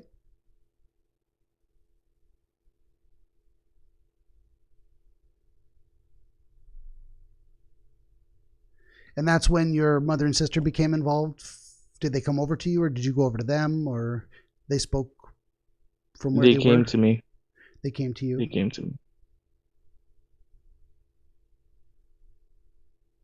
Oh, okay. So just to back it up a little bit, you spoke that line, say, with confidence, expecting, hey, I got a shot, I'm going to take it. And you delivered it well. And then she shut you down. And then how did you feel? Yeah. Were you immediately embarrassed, angry? It's okay then. Bye. Just like that. Okay. So there was no sense of embarrassment, crushing defeat. Nothing, just like, okay, I tried. Kind of blasé. Yeah. Kind of unaffected emotionally. Okay. If only we could all be with our failures. I'm going to try something. It didn't work. Moving on. Sometimes that's tough. I mean, there's a lot of things we do to avoid pain, emotional pain too, and say public embarrassment, horrifying for some people. I've got a bit of that myself. Well, that's the key component of social anxiety stuff. Is what's the worst that can happen if you're embarrassed in public? You have a feeling that does nothing. It doesn't hurt you in any way, but it's painful, and you want to avoid it. But it's like, what's the real consequence? You're not going to die. You watch The Hangover? You've seen that movie? Yeah, the Asian dude. Movie. But did you die? No, you got a point there. Point taken. So a lot of this stuff is like, I don't know. How do you? A lot of psychology is like, well, do you want to change something? And here's how we can try to do it. Is it possible to change things? But there are strategies for saying decreasing social anxiety and that kind of stuff, and overcoming embarrassment or learning to tolerate it better. And it's easier for some people than others, but that's one of my big fears too, which is funny, putting myself out on the internet like this. I haven't gotten a big enough following that people troll my comment section telling me how stupid I am. I actually look forward to that, because that means people are watching the videos, and you get to a certain size, you're going to get some trolls because people just like to be mean. So we'll see what happens. We'll see how I handle that. I hope I can be blasé. I guess if this might be some like someone from a younger age, but if anyone out there, if you guys just like failed at something, know this: at least you came down swinging. Just come down swinging. For sure. curious if you lost someone if you lost at a boxing match, as long as you gave that guy a good beating, Mm-hmm. you did good. For sure. And there's kind of a philosophical thing there too, which is the way my brain goes with that stuff. Is there are two possible outcomes to any potential thing. It happens or it doesn't happen. If you try, it might not happen. That's one of the two outcomes. You win, you lose. If you don't try, you lose automatically. It's kind of, that's the kind of going down swinging mentality is like, and then there's the risk versus reward calculation. What have you got to lose? Now, sometimes that's a rhetorical question. What do you got to lose? Sometimes the answer is nothing. You give it a try, nothing happens. Fuck it. Sometimes what do you got to lose is you have something to lose, and you better think, is it worth putting that at risk? So there's different scenarios for that. But no, mostly like, what is it? A lot of people on their deathbed say, the deathbed confession type of stuff. What do you regret? I should have tried more things that I was afraid to try. I regret not doing things that I was embarrassed to attempt or that I thought I might fail. That's a big regret, people should definitely give it a try. Whatever you want to do, whatever you're thinking about, just check it out. That's, as long as the risk versus reward is not too steep. there's things, some people, a personal decision, I guess I'll say. I guess people are so used to accepting that they've lost that they forgot how victory tastes. Yeah, for sure. Or people just haven't had enough of a taste of victory to think that it's something they can have more of. There's something going on there. Yeah, for sure. But yeah, if there's one thing, people could, I would hope, come away from just our discussion would be this part right now where we're just talking about just give it a try. Just believe in yourself. The worst that can happen is you fail, and that's a guarantee if you never try. Anyway, long story short on that. So this is the point at which back to the actual dream, where your mom and sister came, and that's why I wanted to nail down the idea that you were pretty much emotionally unaffected at that point of the rejection. But then your mom and sister came over, and they were giving you grief about it. Yeah. And how did you experience that? I think I wrote down that they yelled at you. Yeah, they just yelled at me. I just told them don't worry about it, and then they were like, they just wanted to pressure it, and then I kind of just got my emotions to get the better of me, and said that I was tired of being a Jew. I was surprised that they didn't say, yeah. You're not a Jew, you're Filipino. I was surprised they didn't say that. Now that's the other thing too. Were your mom and sister Filipino in the dream? Yeah. No, no, they had to be Jews if they were acting like that. Sure. And then again, maybe they weren't. Now, I don't mean your memory's faulty. I mean, from my mind's eye view of not knowing what you actually saw. That's why I asked the question is, they could have appeared as they are in real life, and you are the Jew. There's just no one else is, if that makes sense. But it was in your recollection that they were consistent with that because they were your family. Yeah. Okay. Fair enough. And so the interaction you had with them was they came to tell you that what you said was awful, to try and make you feel bad about how you had spoken to that woman? No, it was more like, why would you speak to that woman? So they weren't giving you grief about how you approached her. It was more they were angry that you had attempted to engage with her at all? Mm-hmm. Okay. Did you have a sense that was related to, you're a Jew, she's a Nazi, why would you? Yeah. That's what it seemed to be. They felt like they were ashamed that I had spoken to an Aryan.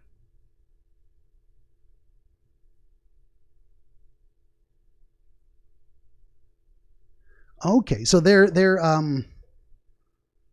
focus wasn't on you having made, say, inappropriate sexual remarks or a proposition in a disrespectful manner. They were actually more angry at you that you shouldn't even have been talking to her in the first place. This is not acceptable to engage with that person or that type of person. Yeah. Okay. And so your response to them was, hey, forget about it. No big deal. But they really pushed it. They're like, no, this is not okay. Yeah. And then your response to them was, fuck it. I don't want to be a Jew anyway. Why, you know, that was kind of the attitude you gave back to them of like, I don't see anything wrong with this because I don't identify as this separated other. Yeah. Okay. Now that I think about it, I hate being Filipino. That could have something to do with it. But only if that makes sense or feels important to you. There is, No, not really. yeah. What I hate about being a Filipino is that uh, if you mention a Filipino somewhere in like a media in Hollywood, Mm. it'll be all over the Filipino news. Everyone's gonna go fucking nuts about it. They take their pride way too much. That's the Okay. only thing I hate about being a Filipino. There's a Their government sucks. there's a very strong cultural, like ethnic or racial pride to Yeah, identifying as a part of that group.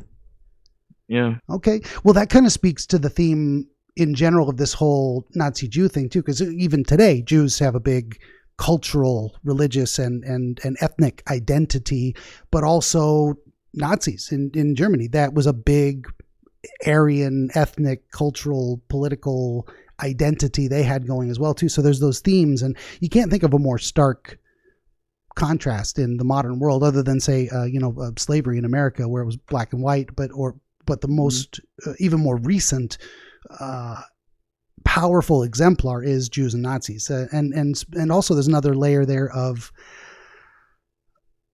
oppressed oppressor in a sense of like people who are treated poorly by one group, and that all the dynamics that go along with that. I don't want to read too much into it, but these are all the layers I'm looking at while we're going through it. Is there's very little chance that this is actually about Jews or about 1930s Germans. What I'm saying, they're standing in as iconic representations.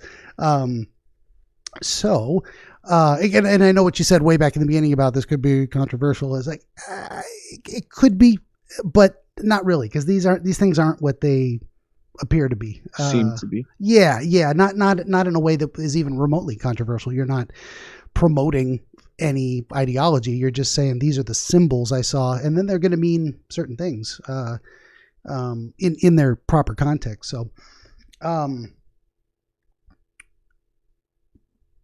what you eventually came around to was this: you had this argument, and speaking of the broader context, your mother then kind of finally boiled it down to, why would you want to side with Hitler? Those were kind of her words. Why would you side with this evil, this thing that she perceives as evil? Yeah. And then, so I'm just going to transfer this over to here. And then at that moment, you ran out. You chose that moment to disengage, or you had no good answer. What was the motivation for suddenly disengaging? I think I've just had enough of tired of people saying that this side is wrong, this side is right, and all that jazz. Okay. I felt tired and just walked away. So there was kind of you'd hit at you say tired of, so like an exhaustion point with the argument itself. This idea of someone pressuring you to take a side, and you're like, I don't want that shit. I don't want sides. It was more about breaking out of that conflict. Yeah. Okay.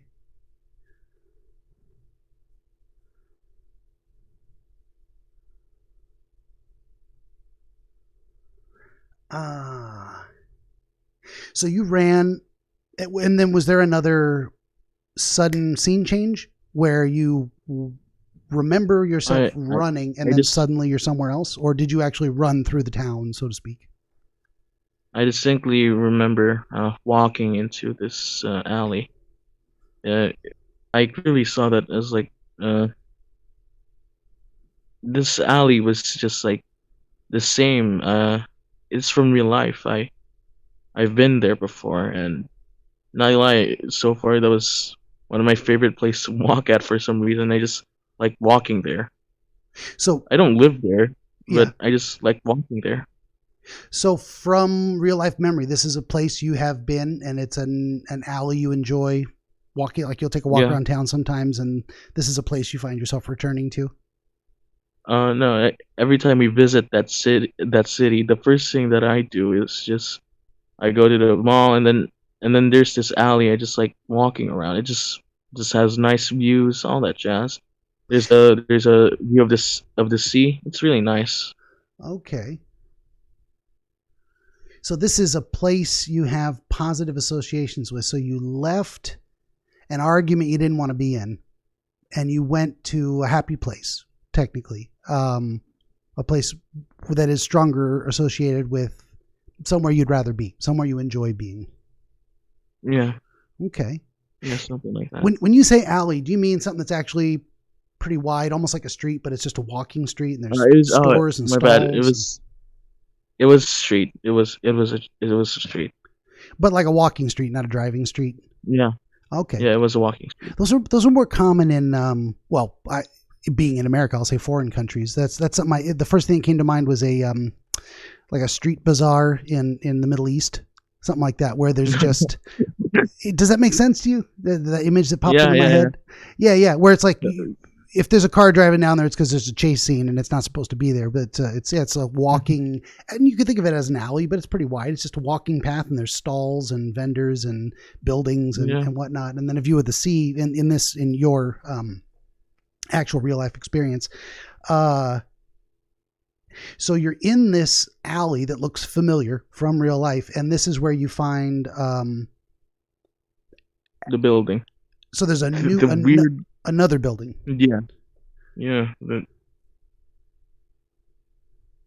What can you say about it? What did it look like? You said weird. No, it's just it looked like a regular building, but the contents in it was weird. I, yeah, yeah. It's just weird that wooden this wooden desk is just what all people is just doing with their lives, and they're just enjoying it, and then they're having fun with a wooden desk and a bunch of pins. Yeah, that is interesting. What I wanted to get to was anything about the exterior of the building remarkable? Just a doorway Brick you went walls. in, just brick walls. Was that different than other buildings? Did the building itself stand out compared to the others? No. Okay, Just fair enough. looks like a regular building.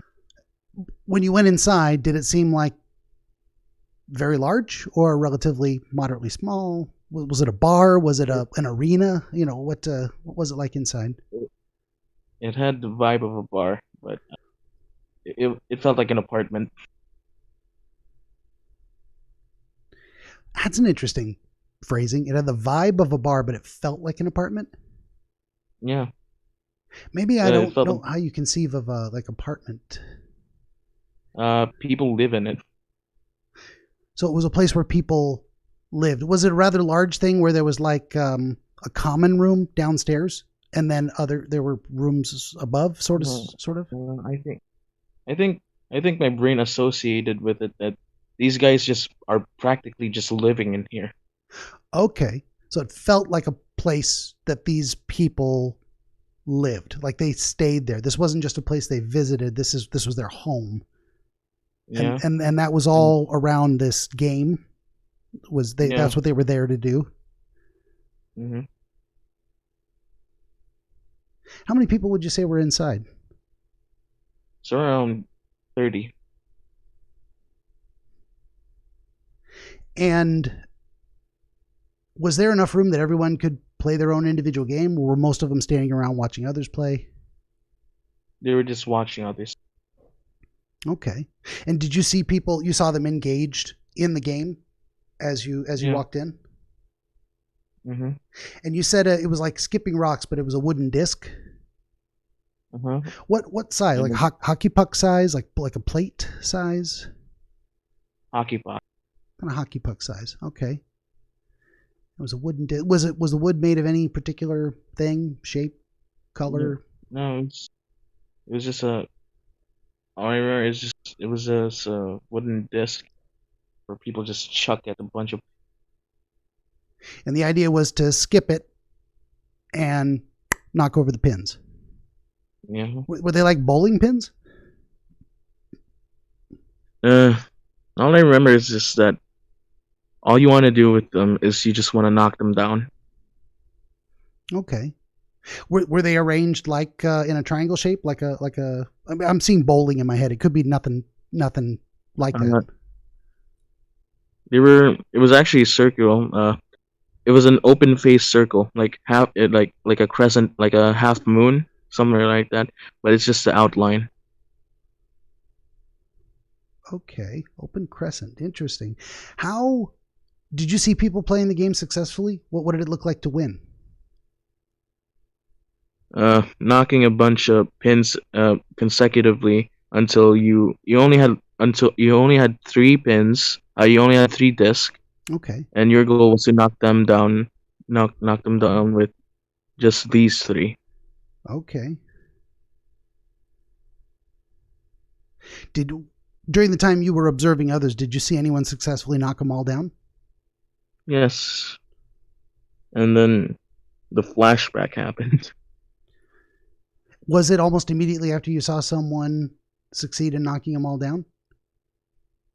I just felt like I remembered this guy who was very good at the game, and then like it was like a video. Like I felt like I watched a video about this guy who was really good at this game, but this was a documentation of his like final game since he was dying of cancer or something. Okay. So you had this sudden flashback, like watching a documentary of this player of this particular game, a player who was highly skilled, but this was his last game because he was dying, and you don't know if it was cancer, but whatever it was going to kill him. This is the last time he was ever going to play. Last time anyone was going to get to watch him play. Yeah. Okay. People were cheering him on.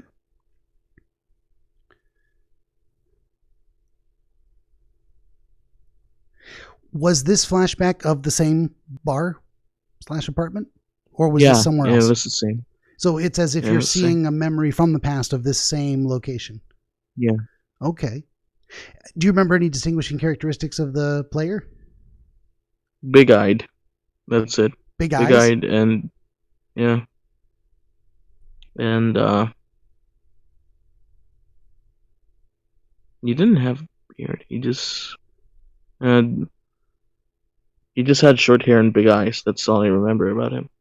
Did you have an impression of him that the big eyes helped him be successful in the game? No, he just looked distinguishable. He just stood out because his eyes seemed large. Yeah. Okay, fair enough. And not wearing any kind of uniform or anything special. Yeah, just big eyes. That's all he had. Fair enough.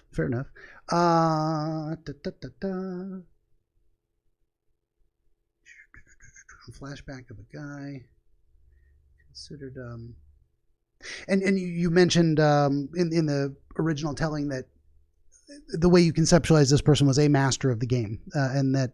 Yeah. And did you have a sense that seeing this flashback gave you some insight into how to play it well? Yeah, I guess it just taught me on how to play the game. Okay.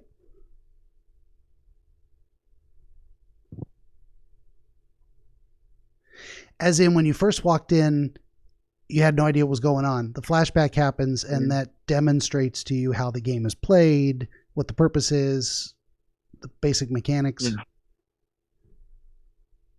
But you had no understanding of the game itself until that flashback occurred? Yeah. Okay.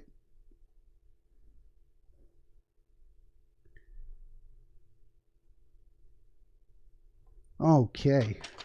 We're now this four pages so far. Now we're on to 5 pages and going on to the 6th page of notes.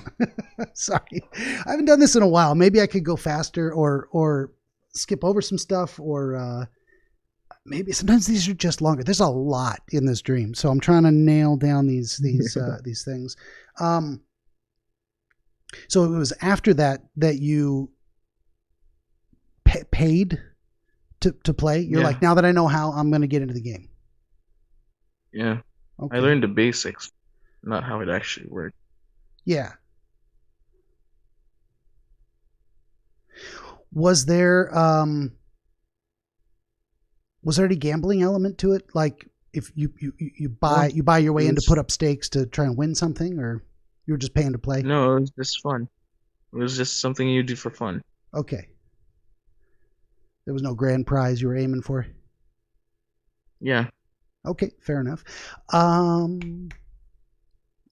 Any particular way you paid? You said coins. We just put down a stack of quarters or a bag of gold. How did you? Yeah.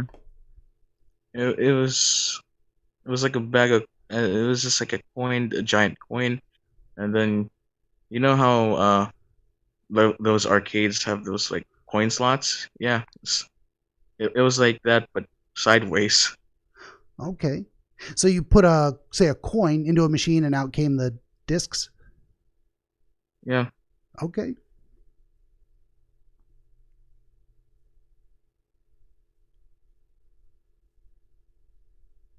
And there was a place set up for you to play? Yeah. And ready to go, and you just went over to that place, and there were people watching? Mm-hmm.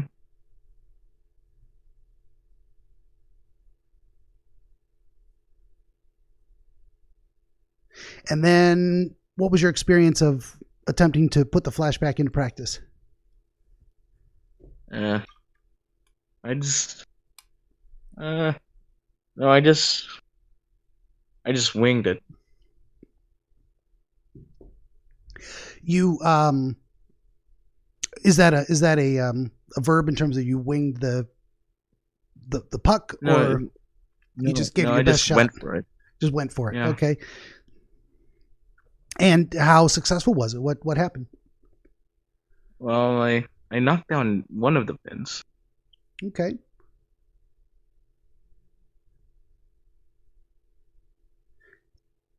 And that was with all 3 discs, or? No, that was just one of the discs.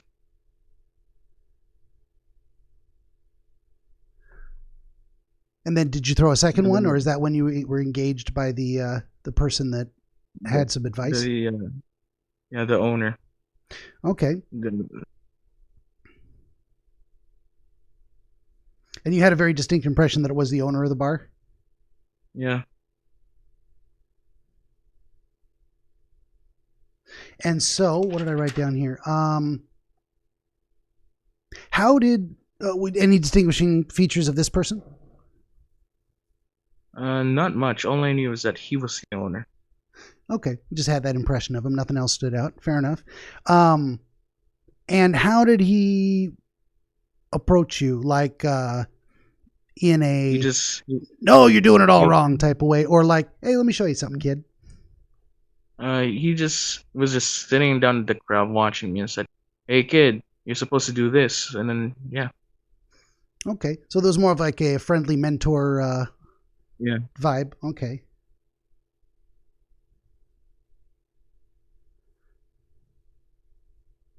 And then he described what to do, or you saw a vision of it as he related it to you? How did you get that impression of wrapping your hand around like you're holding a hamster?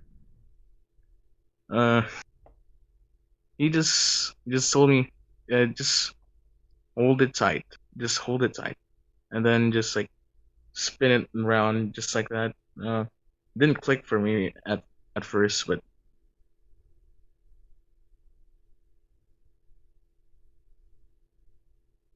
so your initial experience was you didn't quite understand what he was trying to explain? Yeah.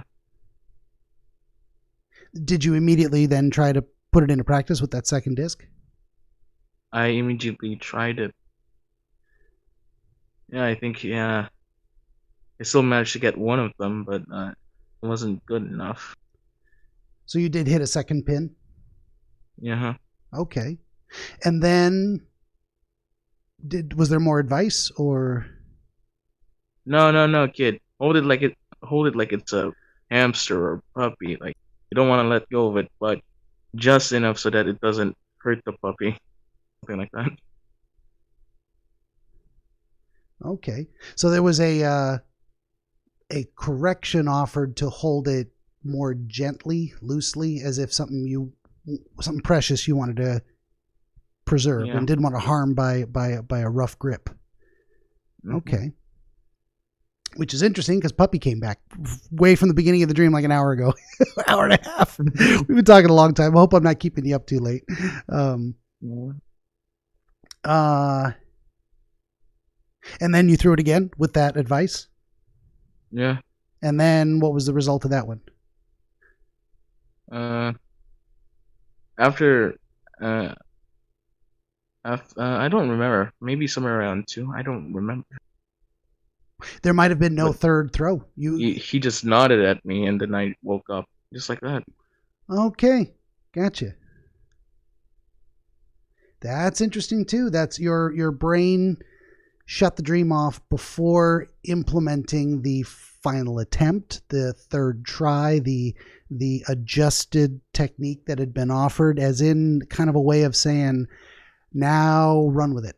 What I've been thinking about, you don't even have to know the results because maybe you don't know the results. Whatever this is in relation to, you're going to have to just try. You're going to have to just see if you can put this into practice and see what happens. It didn't give you an answer as to what you thought was going to happen. Very interesting there. Yeah. I don't know about you. You need a break. I think I gotta. Anybody home? Yeah. Okay, good. I hope I didn't keep you waiting too long. It's fine.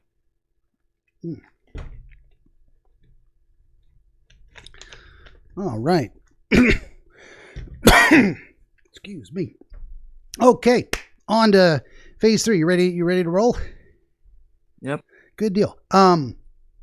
So before I launch into any of my own suggestions, of course, I like to ask people if they've had any thoughts or epiphanies or connections they made themselves as we went through that second, more detailed telling. To be honest, the epiphanies just poof. I forgot about them already. a lot of the stuff. Well, yeah. There were some things there. One thing I'd asked you to kind of think about a little bit was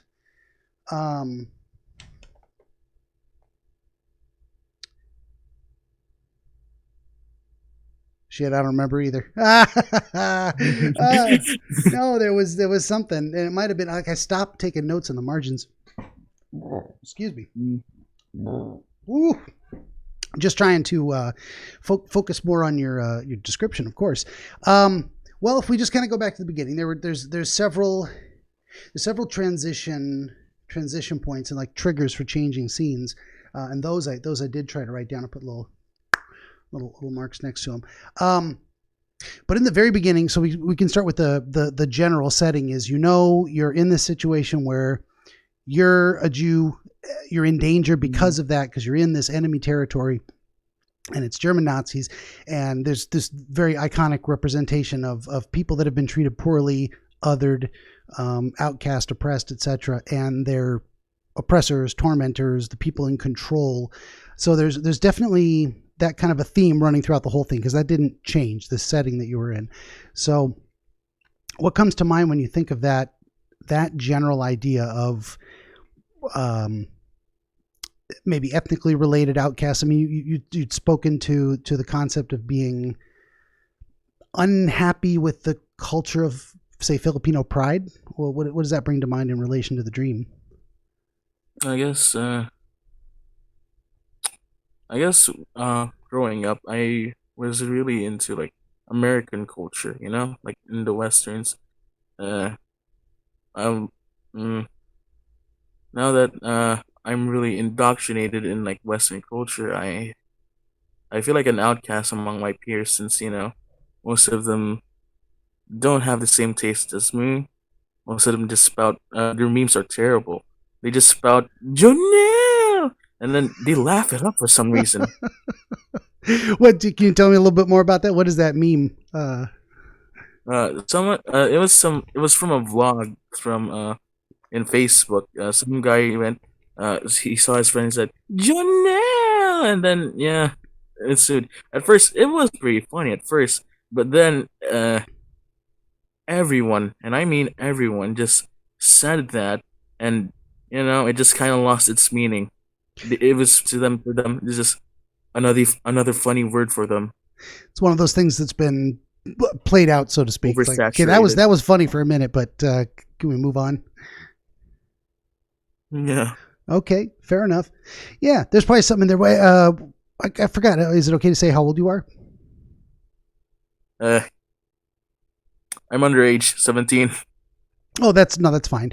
But that actually gives a context for this of like you are in still a developmental stage, so to speak, of trying to figure out who you are and what you want in life. So, and so there's a common thing at your age, for everybody, cross cultures, of broadening your horizons and looking at what else is out there in the world and saying, okay, what do I want out of all this variety I could choose from? What's important to me? And so there does seem to be a bit of a theme of feeling constrained by where you're at and what's available to you and what everyone else around you is doing, and you're looking beyond that to other things. Is that resonating with you in any way?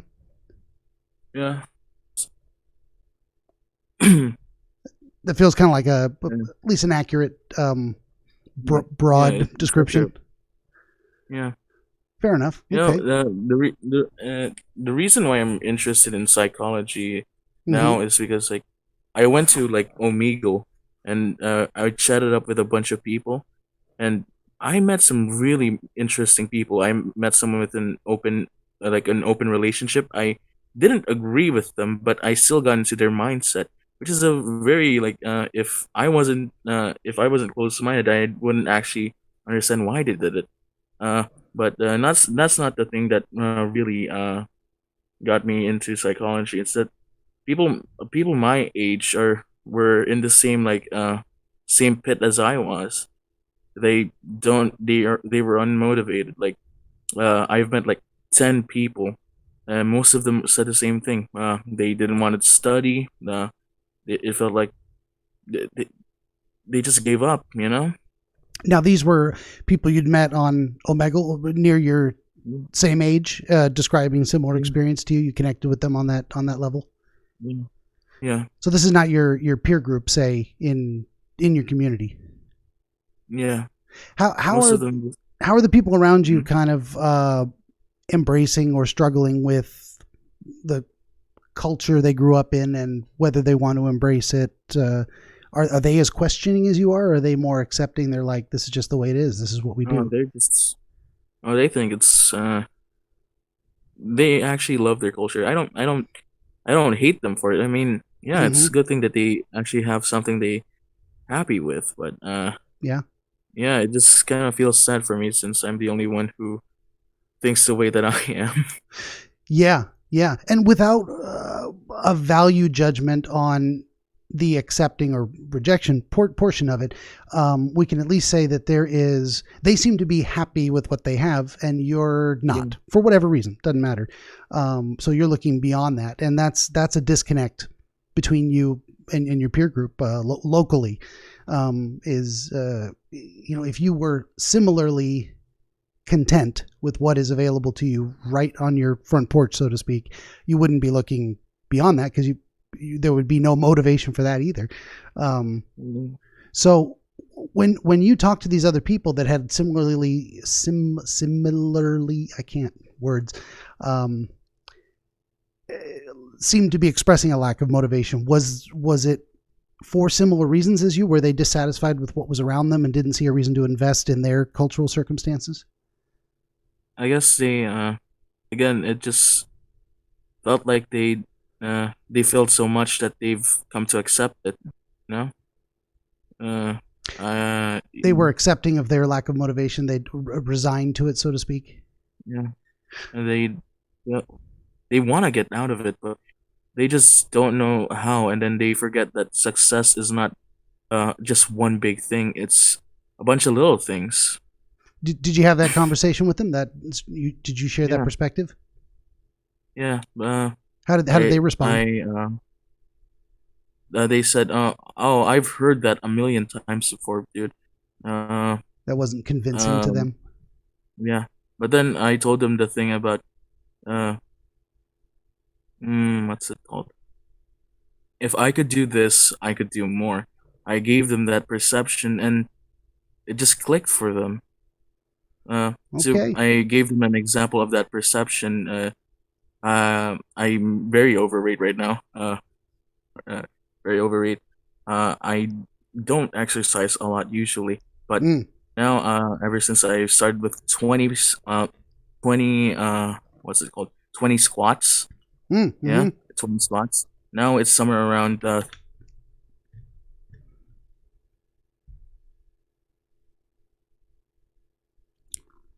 think I might have lost you. Hello.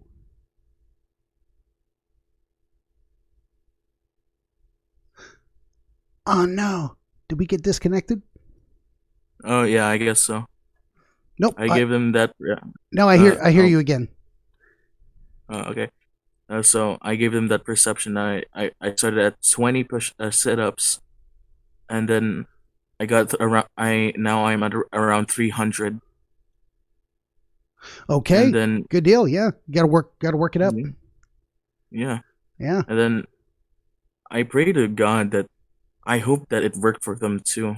Like most of these guys, I don't meet ever again, Mm-hmm. but I think about them sometimes, and I wish they have the best for them. Maybe maybe what I said to them helped a little bit, and yeah. Yeah, for sure. I mean, that's my primary.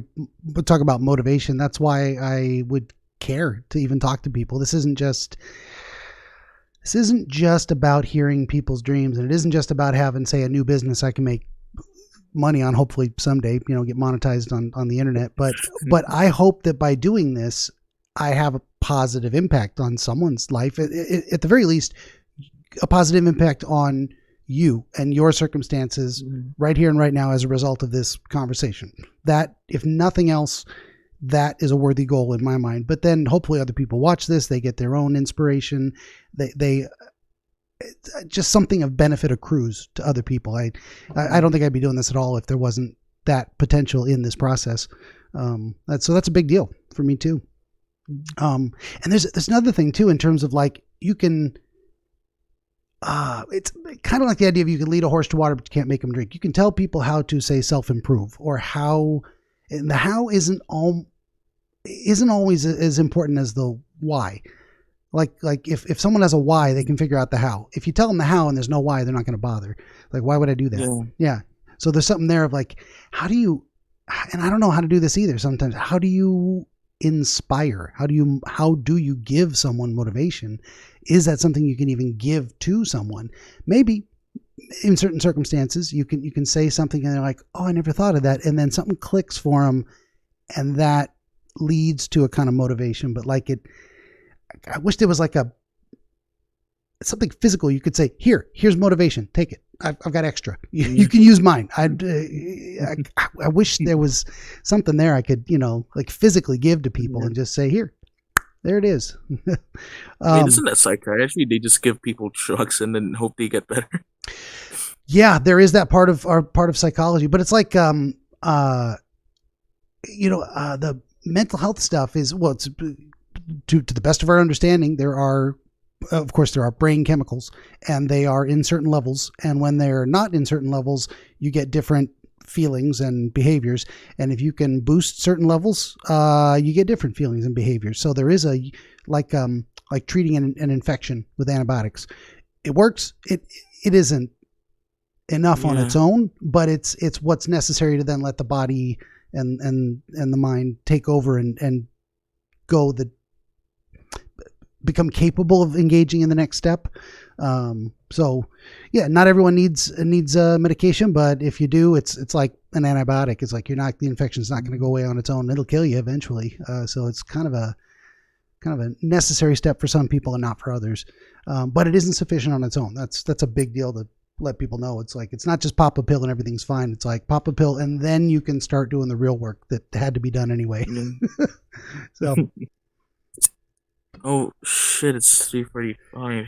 It's really late. I don't know if we want to, or if you're capable of continuing, or. Can we continue tomorrow? I have a lot of modules tomorrow. Oh yeah, I don't want to keep you here too late. That's perfectly fine. We can just put a pin in it, and you want to talk again tomorrow morning, same time? Yeah, sure. 10 a.m. is good for you? 1 a.m. is fine by me. And actually, you and I both get to sleep on this. I've never done this before, of like pausing it and picking it up another day. This will be a fascinating experiment all on its own. Wow, we'll just see what happens here. So, I've got all my notes, and we can, we'll just pick it up again. I want you to be able to get some good sleep. So, all right. Yep, we'll do that. Good Okay, night. I'll talk to you tomorrow.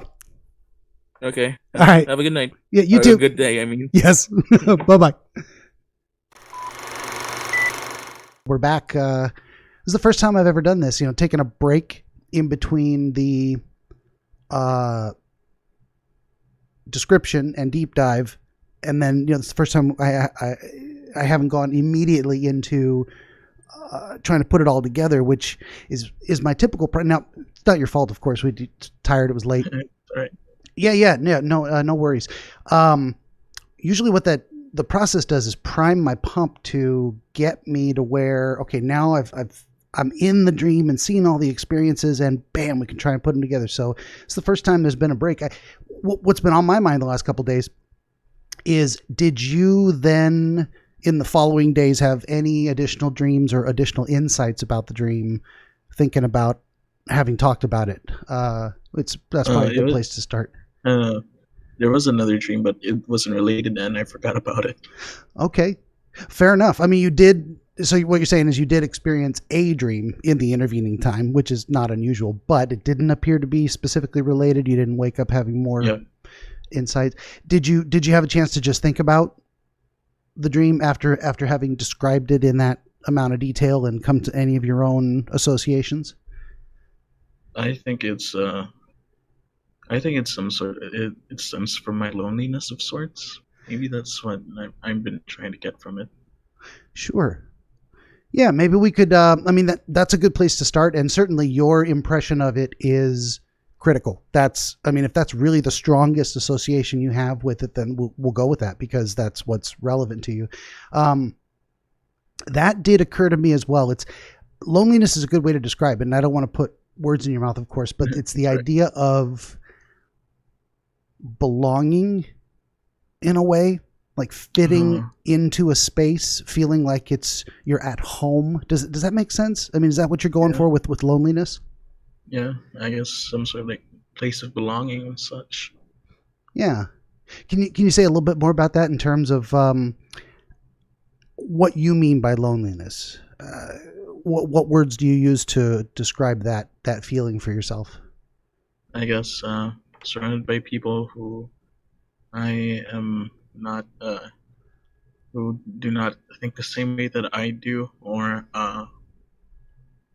have a different like a point of like view of the world. Most of the people I know are very bleak. They think of the world as like some sort of scary place and shit. Okay. So excuse me. So you're not feeling like the people around you understand you, like they get you. Yeah. Like they're on your same wavelength. So you say they're more kind of focused on the negative? Yeah.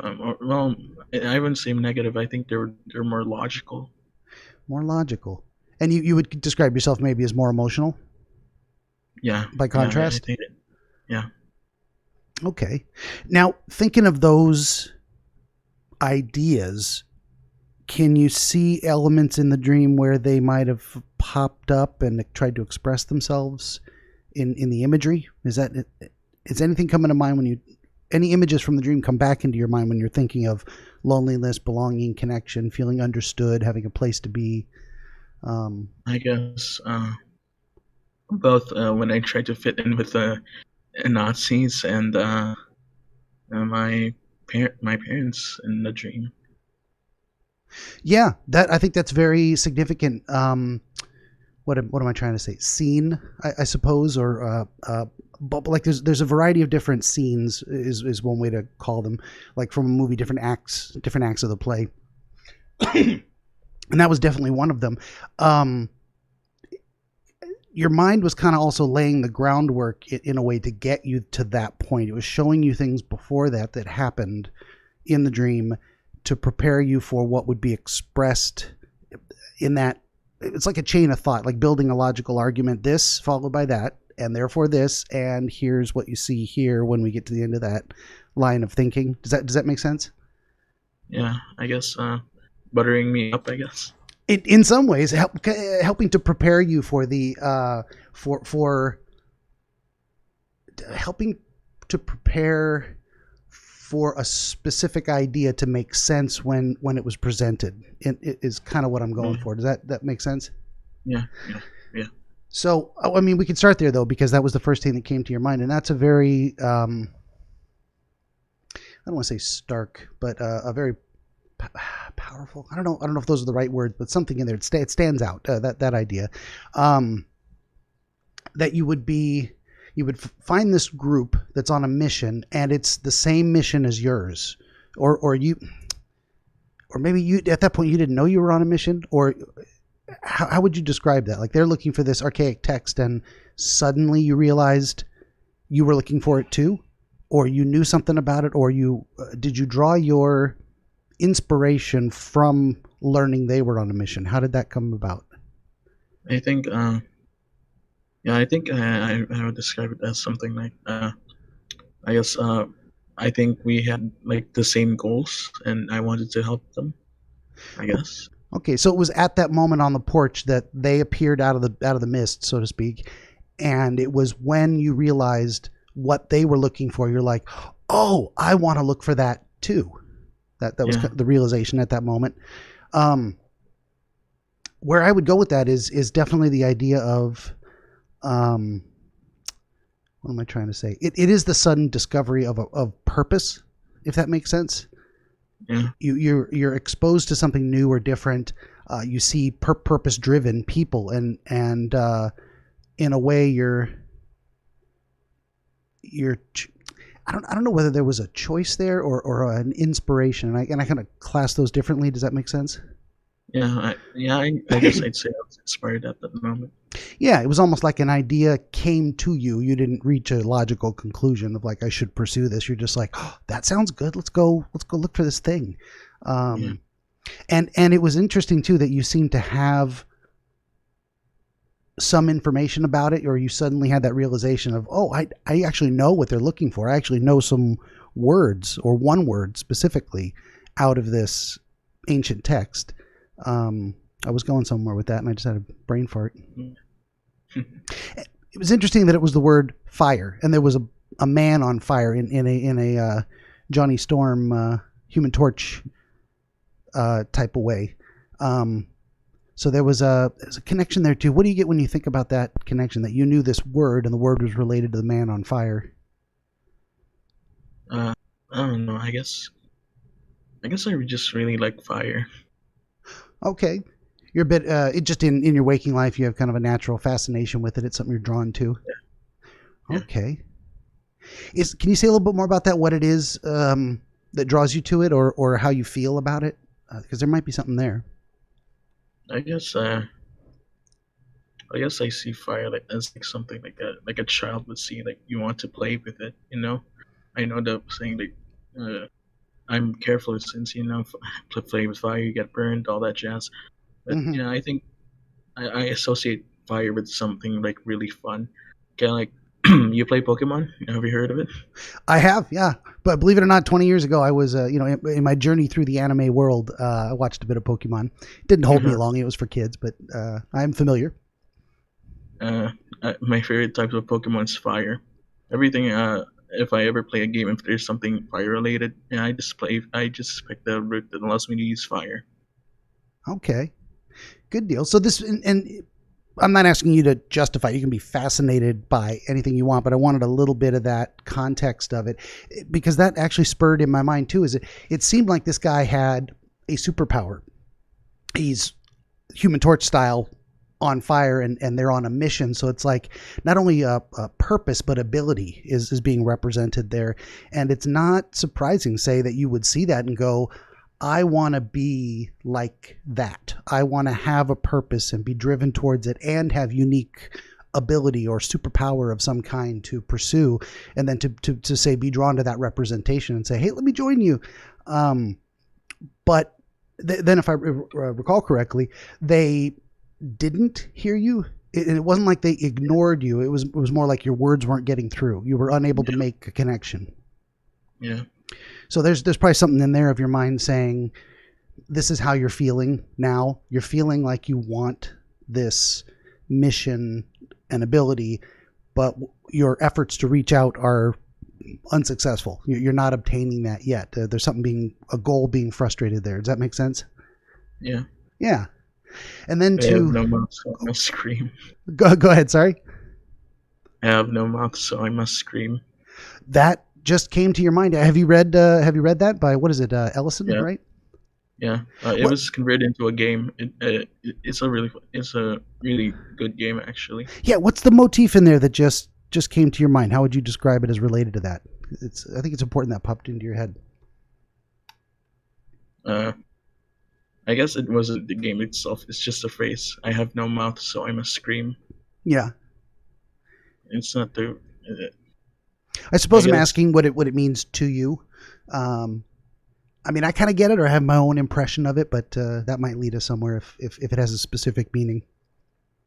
I guess I interpret it as something like, let's see, you're deep inside a well.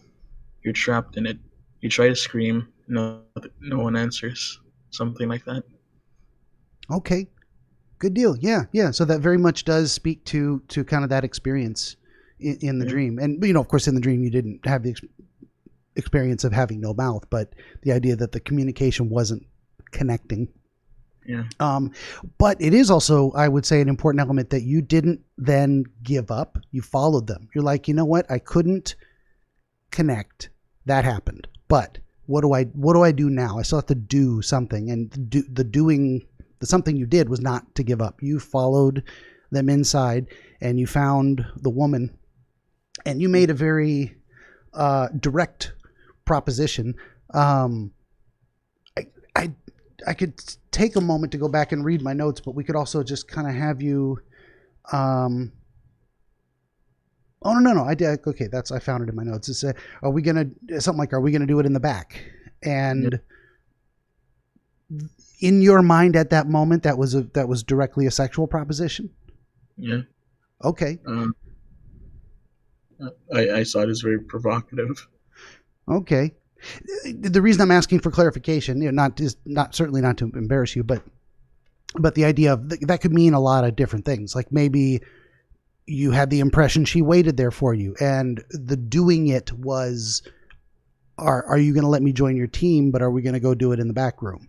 Is that the doing it? But sex is also a connection as well. I mean, it's a physical connection of body parts, but also intimate, emotional, intellectual connection with another person. So there's something going there, is that you're again pursuing this connection, this belonging, this kind of a communication as well. But she just said no, just like a cold-hearted, like this. Not this group. You're not joining this group. Is kind of how I'm in. Is that what it felt like?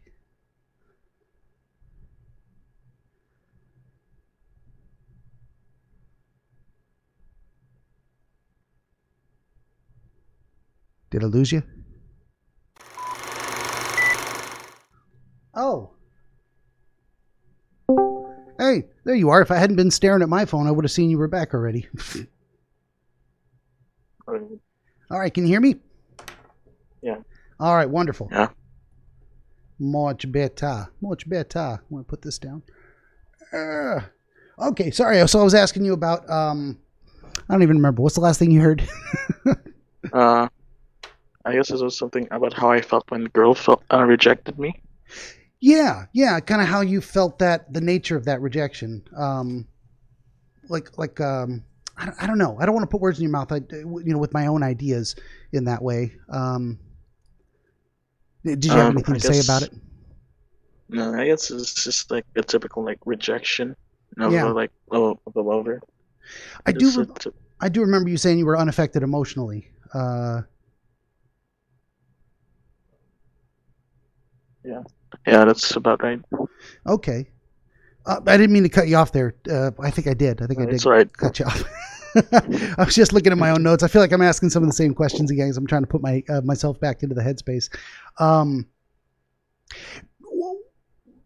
So it was that. I think that's significant as well. The idea that your emotional response was not to be crushed, dejected, hopeless. It was no emotional response. This was a matter of fact, almost logical transaction type of thing happening here. You made a proposal, it was rejected, so be it. And then your mother and sister lit into you like, how could you, how dare you do this? Specifically the idea, and I wanted to get back to this because it goes with the whole theme through the dream of you are, say, a Jew in opposition or in contrast to these Nazis. And the idea there is not that you identify with being Jewish necessarily, and it's not that you want to become like a literal National Socialist in real life. The idea I think that's going on in your head is this contrast of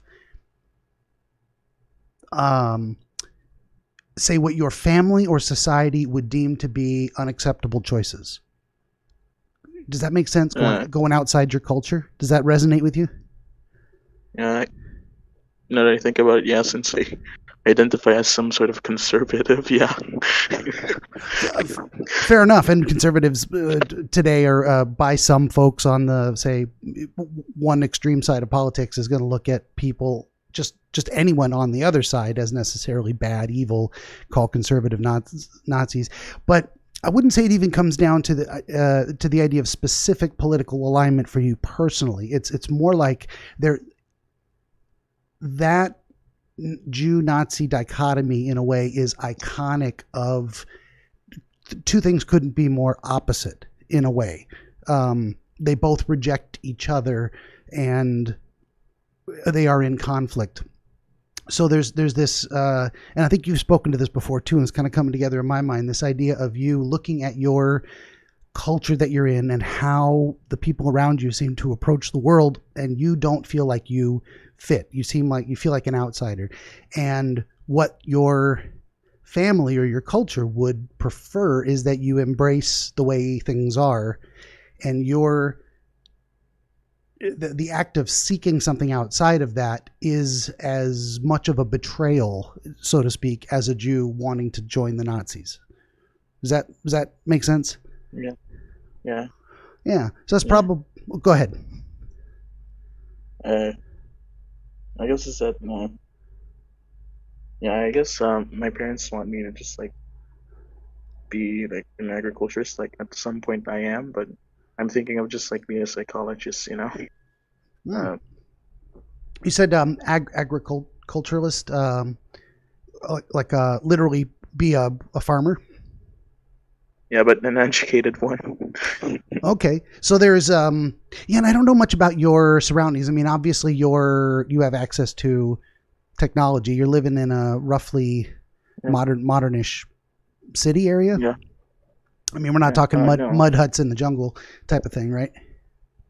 No, I actually live like in a rural area. Okay. There's rarely enough technology here. Yeah.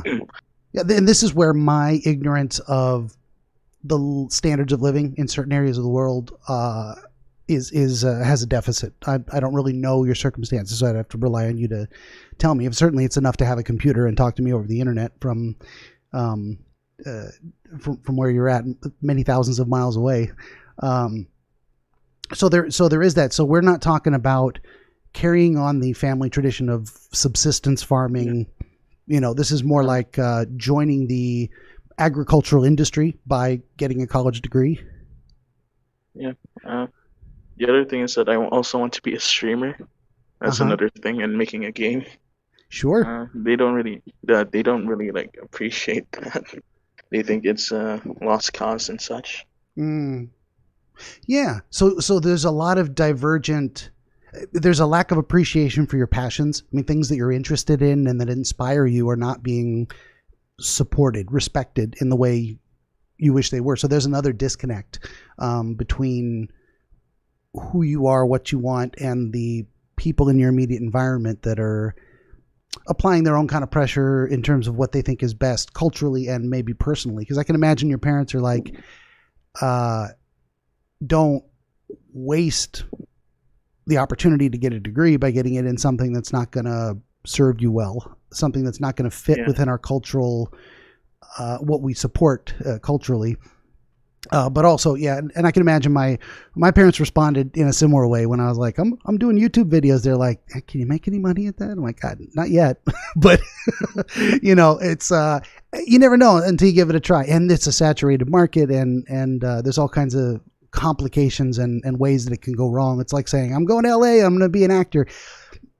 Thousands, millions, who knows, of people do that every year, and how many make it, at least working actor or make it big, movie star style?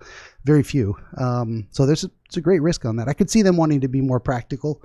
Where do you think it falls down on that line in terms of what their motivations are? I guess they just want the best for me, and I understand that. I do think of getting a better deal and such. But I guess kind of breaks my heart if I just destroy my passion and just pursue something and search for just financial stability rather than joy. Yeah. I mean, ideally you do both, and that's a tough, in some ways you're in a pickle, but the pickle is completely normal. You're in a tough situation that you can't avoid, or very few people can avoid it, because it's kind of what am I trying to say? It's like a miracle if your passion lines up with something extremely financially lucrative, where it's just easy to slide right in and you're like, I love this, I'm making bank. Most of us, number one, go through that struggle when we're young of like, what am I going to do with my life? How am I going to support myself? How am I going to sustain myself in a way that I don't hate? Like, most people don't dream, I'm going to grow up and work in a factory and do the same, pull the same lever, like George Jetson style, push the same button 5,000 times a day and then go home. That's not like anyone's passion necessarily. It's kind of work we fall into because it was available, and okay, I'm decently good at it, and now I have a house and kids, and now I have to keep doing it because I've got responsibilities. Yeah, there is that. I just went off on a ramble. Well, I suppose the point was to let you know that the situation you're in is completely normal and actually is part of the human experience. This is what we all go through. It doesn't make it any easier, but at least you're not experiencing something abnormal that is unusual for the human species. Does that make sense? Yeah. Yeah, it doesn't make it any less frustrating, certainly. So when thinking about these general themes throughout the dream, do any other elements pop up that you wanted to focus on in terms of why that specific imagery? I mean, we can go all the way back to the beginning. Why the bug? Why the puppy? Why the wolf? Yeah. Do those things stand out to you as needing explanation? Yeah, the second and third half just like makes sense to me. Yeah, it does click. I just don't get the puppy and the wolf and the bug. I really don't get that part. Sure, yeah, and that's kind of where we focused on the porch, the soldiers, the confrontation, and then your parents' response, and that's all. So this is what I was talking about when things. Your mind very often lays out things in order, in a logical progression of let's get you from where you're starting to where you're going with this chain of reasoning. So for some reason, the dream wanted to start you in this position, and it's telling you something about the nature of the problem itself that you're considering. Does that make sense? Not really. Yeah, it's almost like if you're going to write an essay, you have the introduction section, and this is kind of the introduction to the problem. Is this? Yeah, does that make more sense the way I described that? Yeah. Yeah, so it's kind of telling you a little conflict. Yeah, it's almost like here's the background. Here's how we get to the conflict. The question.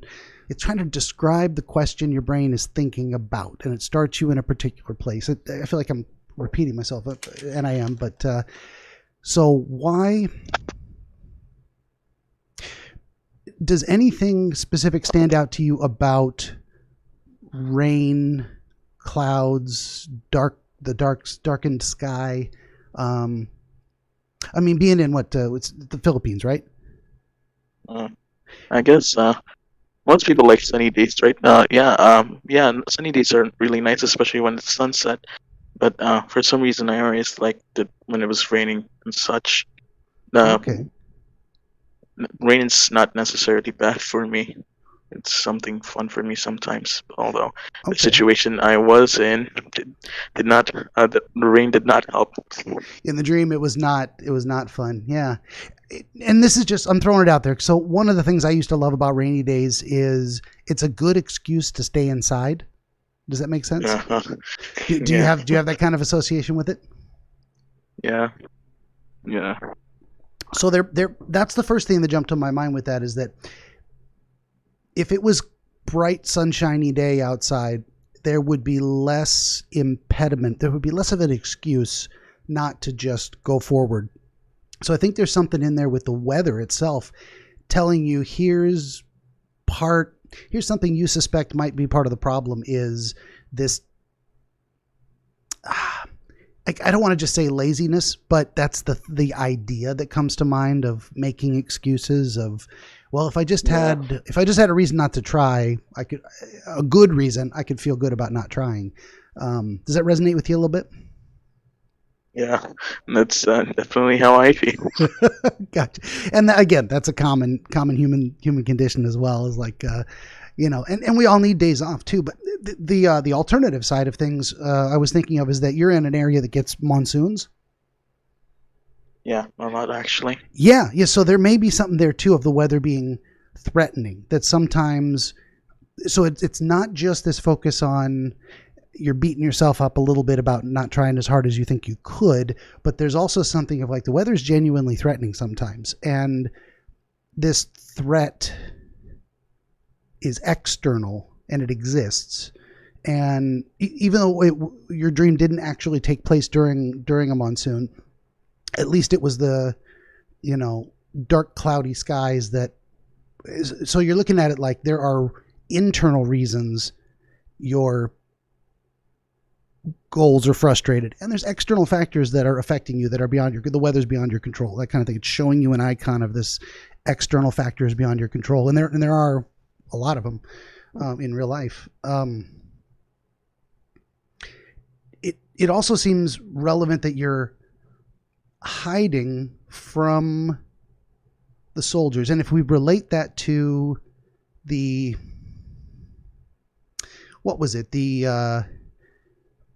cultural disconnect we were talking about, what comes to mind? Nothing particularly, really. Okay. All I saw them was the threat. Okay, so there were multiple external threats, literally external to this little building you were in. Have you given any thought to the idea of your ex-girlfriend being there and silent, just present but silent? I think I've told you guys this already, but she had BPD. She had problems and such. Yeah. Her parents wouldn't want her to just like get her the medicine that she needed. Yeah. And you were very involved in trying to help, and obviously that relationship just fell apart. It got to a point where it was no longer, I don't want to say worth your investment, but you felt like you couldn't salvage it, and it just had to end. Yeah, she just gave up. That's the best way I could. Yeah. She gave up. Yeah. Go ahead. She gave up like a long time ago, and Yeah. when I was with her, I was trying to make her, be more positive, but Yeah. clearly it didn't work. I tried for another couple months, and seems to have no progress. Yeah. Nothing's changing. She's not investing the effort. No. I mean, so who kind of pulled the plug? What, did she say, I'm done and walk away? Or did you say, I can't do this anymore? I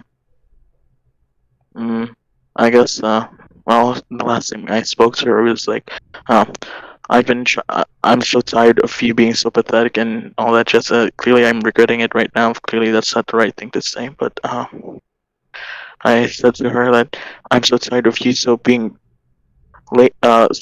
So tired of you just being the way that you are. Why don't you see that? Well, she has a lot of emotions in her, and I didn't see why she wouldn't use that to motivate herself. She had rage in her. I knew she had rage, but I wanted her to use it to make herself better. Prove to them that you're not just another loser with who wants to die. And she didn't want to hurt people for some reason. I guess she thought that being angry was like a sad thing, like a bad thing. Yeah. She doesn't want to hurt others for some reason. I don't get why she's getting angry. Just make other people hurt. Fair enough. I get it. Yeah, and not to dwell on her or that too much, but she was in the dream, so we got to kind of get a little bit of that context. So this dream happened a bit of time after you guys broke up. Yeah, I guess it's been 2-3 weeks now. Okay, yeah. So actually closer to when you broke up than today, because we had to wait for another week to get back to each other. But yeah. So putting her there, and if we think of the trapped in a shed, surrounded by danger or threatening things, you're in there with her. She's in a way you're trapped with her, by the responsibility for her, or the feeling of responsibility. Not that you actually are. You can't honestly be responsible for other people. They have to make their own choices. But there's something about her being there that your dreams, your mind's thought process in the dream is like, you're starting here. This is the starting point for what you're going to be considering, how to make your decisions about what you want in the world, and how, actually the steps you're going to try to take to get there.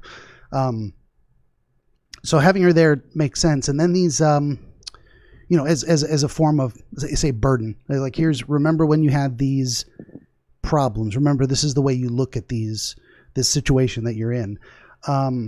And so then we get the part of remembering the queen insect, and something about destroying it would kill the troops. The colony would collapse, and so that's another threat in a way. Like, is that how you saw the insect, as threatening things that you had the power to affect? No, I think I saw that as a eureka. I saw like, eureka. This is how you kill the hive. Yeah, and killing the hive was desirable because the insects were unwanted, at least, even if they weren't actively dangerous. Yeah. Yeah, so there's something in there being represented by the insects as another form of external threat, and I think it's also relevant to the progression. Because of how it. I'm going to continue that train of thought, but I just wrote. Remember, I wrote down cell towers too. That you're in this trapped space. You are surrounded by the wreckage of a communication device. Yeah. Yeah. Did that stand out to you too? Yeah. Yeah. The idea of these ruined cell towers, where they're not functional, you're not going to make any calls. You're not going to connect with anyone that way. But they're trapped in the room, in the shed with you too. Anyway, but the back to the bugs. I think there's something. You said it was a eureka moment, because indeed, I believe in your mind it was. It's like finding the solution to deal with a problem. So you've All at the same time in the shed, you've got multiple external factors, and then you realize you've got something within your control. You remember that you do have the ability to have an impact, however small, and change the course of events, that there is something in you that can affect the world in a way that moves you towards your goals. Is that making sense? Yeah. Yeah. I guess having some sort of control over something. Yeah. Just that recognition that some things are within your control, and that's a good thing, and that you should focus on that in some way, however small. And then the puppy being there. I mean, how do you feel about dogs in general? Do you think the dog was there as a representation of an aspiration? You want to have a dog someday, or do you have a dog? Yeah, I already have a dog, actually. Okay. Was it the same kind of dog or a different dog? She's a Rottweiler, the one in my Labrador. Oh, okay. Interesting. I mean, the difference. You didn't dream about your dog. You dreamed about a different dog. As much as you love your dog, you also see the dog as a burden, responsibility, and something that you have to attend to. You're responsible for. I guess a little bit, but I do love her. Okay. Yeah, there might be a connection there. There might be something there that even the things we love are burdens. It's a chosen burden, and it's a burden we gladly accept because of the benefits, but it is, again, a piece of responsibility that comes with caring for an animal. And then if that represents just a chosen responsibility, not something inflicted on you by necessity, which is a great thing about pets. It's like having a pet is not a human need necessarily. It's something we choose because it makes us happy. We take on that responsibility willingly. To have that be a part of the puzzle, it looks like it's kind of showing you this glimpse of where you were, what you were coming from in terms of trying to consider where you were going. Is that making sense? Yeah, a little bit, yeah. Yeah, and then to have the puppy, I don't know if I remember asking you why you thought the dog ran outside, and you said something about just maybe got bored, tired of waiting. Maybe I'm not reading that right. I guess, yeah. When I think about the dream more, yeah, it's more about like it got tired and it got curious and just wandered away. Yeah, there might be a multi-layered representation there too. That's also a part of yourself that's like, let's get on with this. Why are you hiding in a shed? Let's go out and explore the world.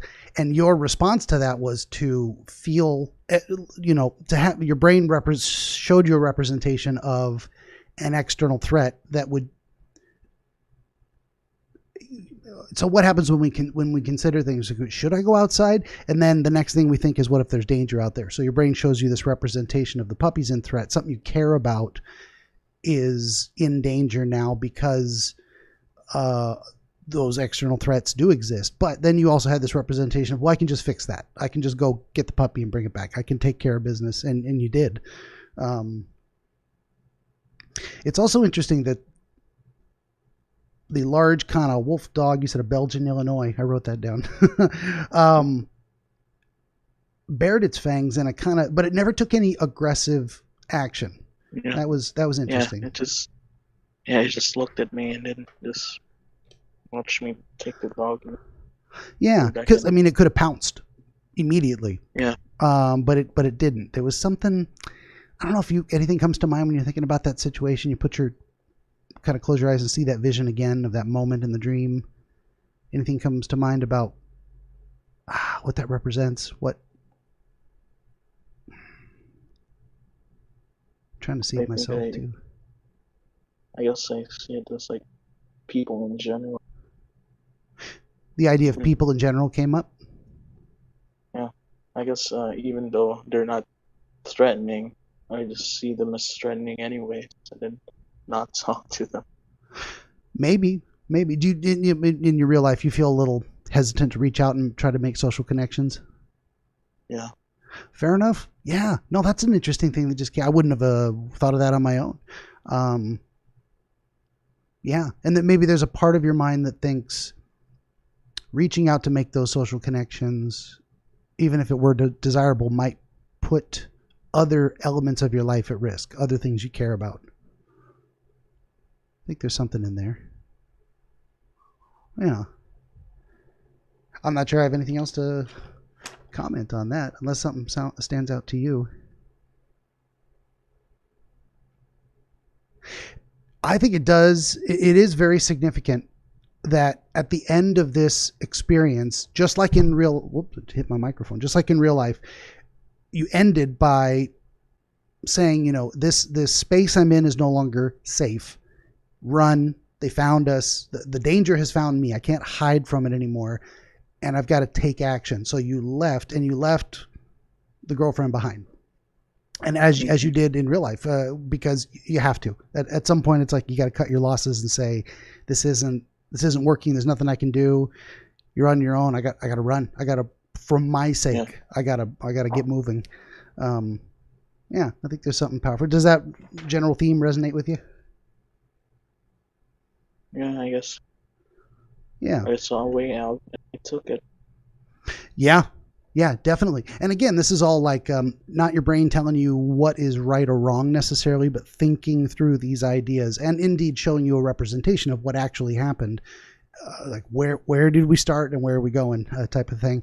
It's also interesting that you had no idea of the puppy just gone. And it probably, in my estimation of the dream, it just existed in that moment to give you that representation, and then it wasn't necessary. It doesn't, to my mind, it doesn't mean anything necessarily significant that you left it behind or that you just had no further interaction with it or memory of it. It's just it was there for a reason, for a moment, and gone. I think leaving the ex-girlfriend behind was more important. And then being at the back of the school, this was an interesting section too of this interaction. And what I got in my mind was this was a cycle. Does that make sense to you? The idea of a cycle? Yeah. Not a bicycle, but like a chain of events that repeats.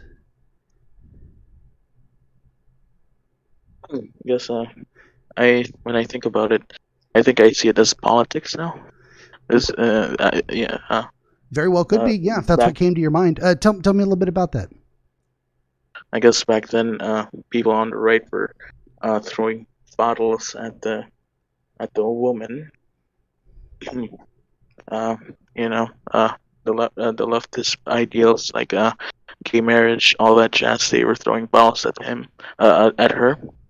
This time, now that she has control, she's the one who's throwing bottles at him. Okay, yeah, very interesting. I mean, that could be too.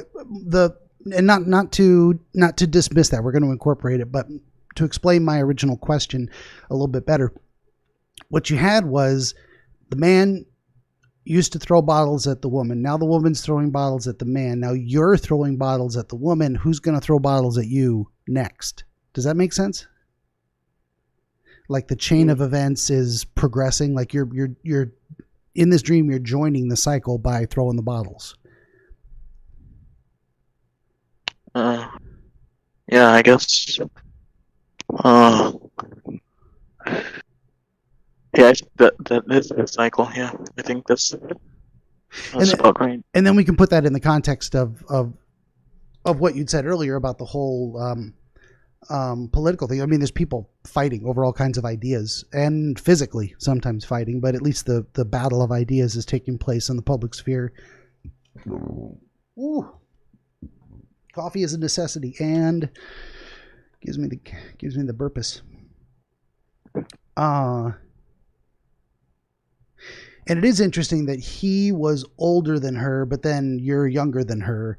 So there's also this kind of progression of age, that as you get to a certain age, you start taking on different roles in the society, which may include being the one to do something like that. It's not what I mean to say.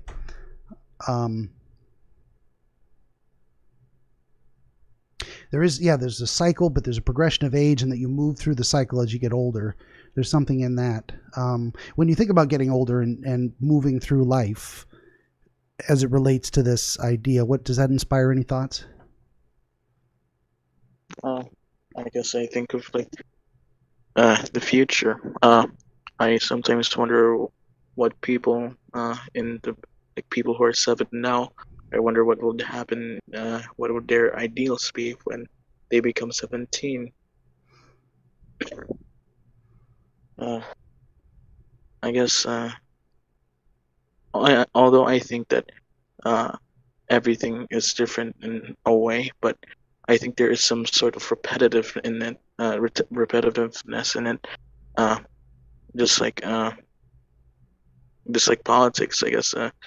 When one takes control, it throws bottles at the people who used to be who had control. If that makes sense. Yeah, no, for sure. Have you? I don't know if you're familiar with the guy Tim Pool. You know his the YouTube journalist guy. I've heard of him. I've heard of him. He has a video out there called "Will of the People." Have you heard that? No, I've heard of it, but I've never seen one. I would highly recommend watching it. It's definitely about a cycle of revolution and political violence in a very similar way of it's a broad stroke, short description.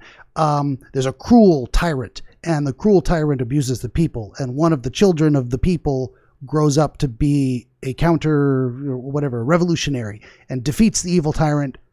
And then that revolutionary becomes the tyrant that then abuses the people, that then inspires the next generation of revolution. So there's this kind of, in a way, it's a very sad video. It's like, can people just not hurt each other? Can we just get past that? And so it's but it reminded me very much of this. And also the idea that when you threw the bottle at the old woman, she immediately said to you, throw another one. Like she wants to draw you into the cycle. She's like, there you go, throw another one. What does that make anything come to mind?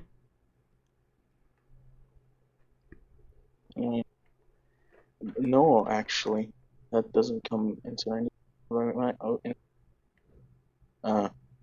Most of the people who I believe are the tyrants these days don't even see themselves as tyrants, and they think people who throw bottles at them are evil. Right, of course, yeah. But so this was not.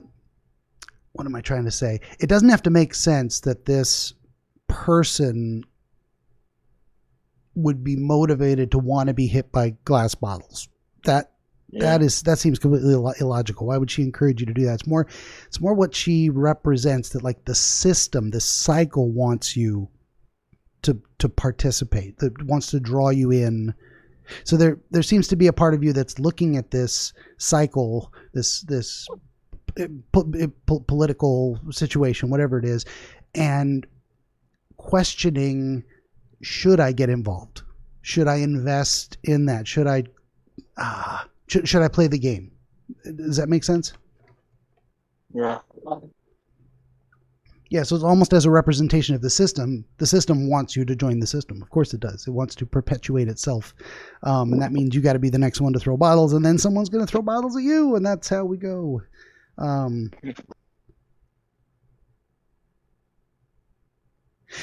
the idea that you became angry as you threw more and more bottles.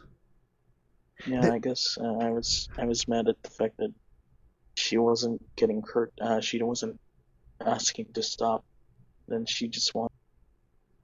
I threw bottles at her anyway. She wasn't doing anything, but I just kept throwing bottles at her again. And it was mostly you were angry at how ineffective your bottle throwing was, that you joined this game, but you weren't playing it well. That was where the anger was coming from. Yeah. Fair enough. Yeah. There could be some self-doubts there in that respect. This idea of you looking at yourself like, okay, if I choose to join the game, am I even going to do it well? And in this dream, you're not. But then that kind of led us to, I mean, after you were done with that, suddenly you were outside the building on the porch, and then you have the Human Torch and the interaction in the shop with your family. But then and the reason I'm going kind of gliding over that is we already talked about it, but also there was a part here where you were attempting to, what you say, duplicate a godlike skill, that you had this impression of someone else doing it much better in the past, and that you weren't living up to that standard. Yeah. I think there's also something in there of that self-doubt of like, if I join the game, am I even going to play it well? Like in real life, whatever the cycle, whatever the game is, be it political, be it going through the motions of choosing a career, raising a family. I mean, there's all kinds of cycles we go through in life. There's kind of that question of self-doubt. And then that took you to the idea of finding a mission and being rejected from this particular mission. So maybe that was considering the, what am I trying to say? The idea that some of the things you found, some of the potentials you found, you're not sure which one is right. You haven't settled on one. Like your mind might have let you join the mission in this dream if you thought it was the right one, but actually what you were considering is maybe it's better I didn't get accepted into that because maybe that's not really what I want. Does that make sense? Yeah. Yeah, I guess so. It depends if it resonates with you or not. Yeah, I guess so. Although I do enjoy arguing with people a lot on the internet, but Sure. sometimes I think to myself, I mean, this is really like really good, but what was it? What was it? Like is like joining the side like joining the argument of really going to make everyone happy. Like, is this really going to end the like make their ideals like non non like what am I saying? I guess if I join this, if I try to argue with them, would that actually stop their ideals? And then even though I keep yelling, I just make more people angry. So is it better if I just stop and then just let people live the way that they are? Yeah, that's a tough question for all of us. Am I so sure I'm correct enough to forcefully, even if it's by force of will, try to influence other people to do what I think is the right thing? How sure am I that's the right thing? There might be something going on there. And I think you're in a perfect place. You're in a normal part of growing up too, where you're like arguing with people to try and find out what you believe. And in doing that, you have to assert positions. Well, what if it's like this? And then you argue with people about it. And you develop your understanding of it based on where you started and the idea that originally popped into your head. You discuss it. Maybe your mind changes by the end of it. Maybe you come out of it thinking, I'm even more certain what I first proposed was more correct than I even knew, versus changing your mind about it. So there's something to that. I'll tell you, I mean, you're 17, excuse me, I'm 44. I'm still wondering about some of my conclusions. I think I got most of my shit together, mostly, but there's so many things I don't know and I'm not certain about. And I still argue with people less than I used to, but most of it's just explaining my perspective. Here's why I think the way I do about these different things. And maybe people learn something. Maybe I learned something. Maybe it's deaf ears. There's a lot of that too. It's interesting that came to mind. So there might be actually a representation there of you bringing yourself, your ideas to another group saying, let me contribute, influence you, and they reject it. And it sounds like that's been an experience. You share your ideas and people go, no, you're wrong. Yeah. Most definitely. Yeah. Fair enough. More than I can count, actually. Yeah. And I think the more two people talk, the more they'll find they disagree on. I mean, the more they'll find they agree on too, but you can almost find infinite disagreement with someone if you're looking for it in some ways. But okay, so that was all just to kind of connect over to the very end of the dream, which is you joining this not joining, it's the wrong word. had the argument with your family, and then you left. So this representation of understanding, having displayed in your mind an understanding of how your family reacts to this journey that you're on, and your thoughts about it, your attempts to seek meaning and skill and purpose. And so you go out and you find this alleyway, and it's a place you said you've been in real life. Yeah.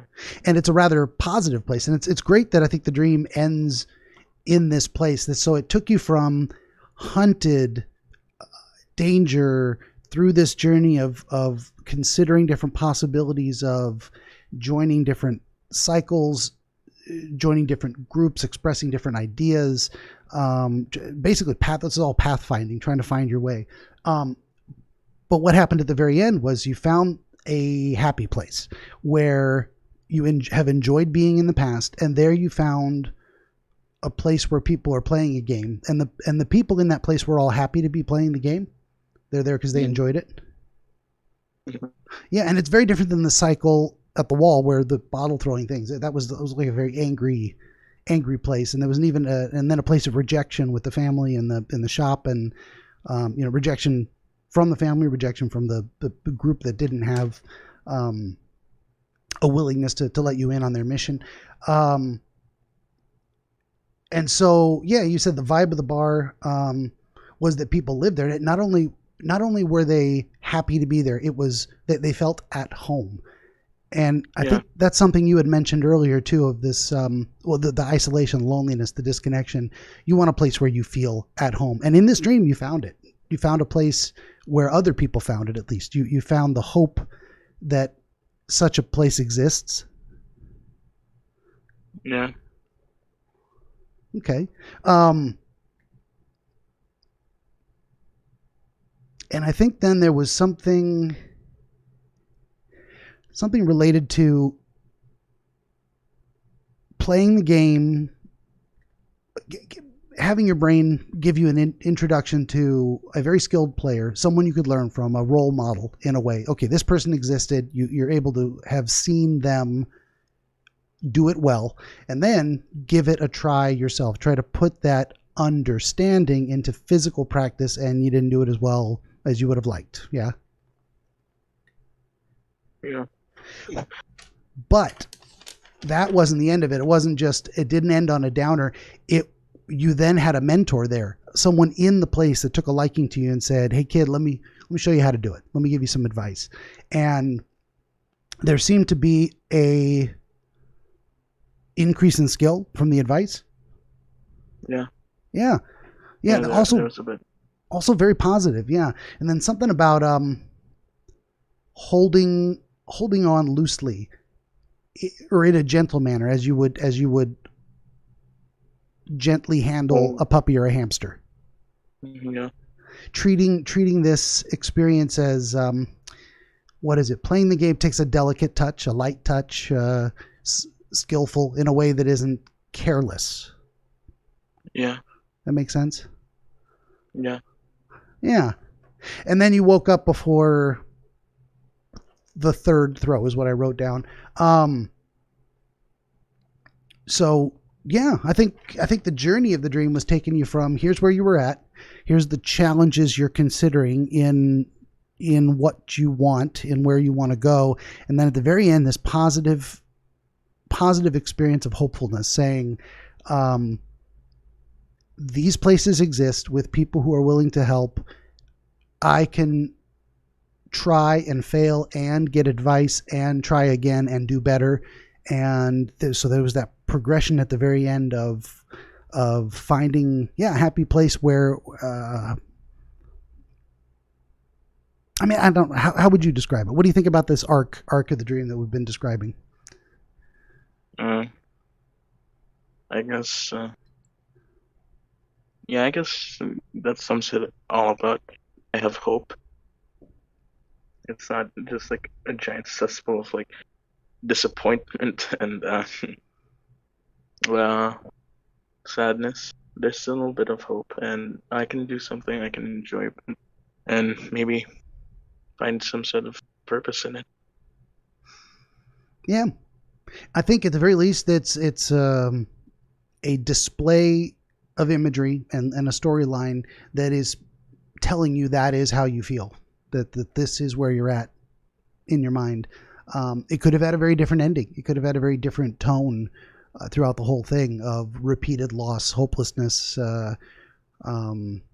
just all kinds of negative stuff. But that may be part of what you're struggling with, broadly speaking, is that you're surrounded by these people that are more, say, logical. You said negative at first, but then you phrased it a different way. I don't remember, but at least there's that disconnect of who you are and how you feel, and feeling out of place amongst these other attitudes and opinions that are different than yours.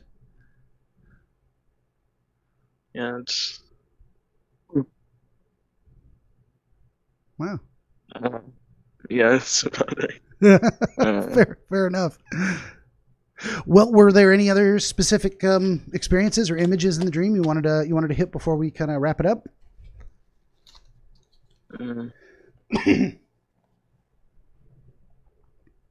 I still don't get the bug part, but that's all right. Maybe I can find out myself. The bug part in the beginning? Yeah. Yeah. No, I kind of glossed over that too. The idea of the they're floating in under the door, and you got to keep your feet out of the water.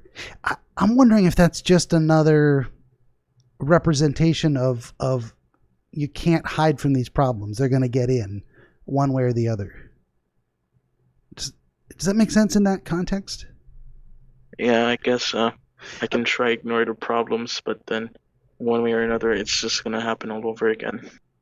Yeah, the problems are going to come to you. And I can't remember which philosopher it was, but they said we are doomed to free will.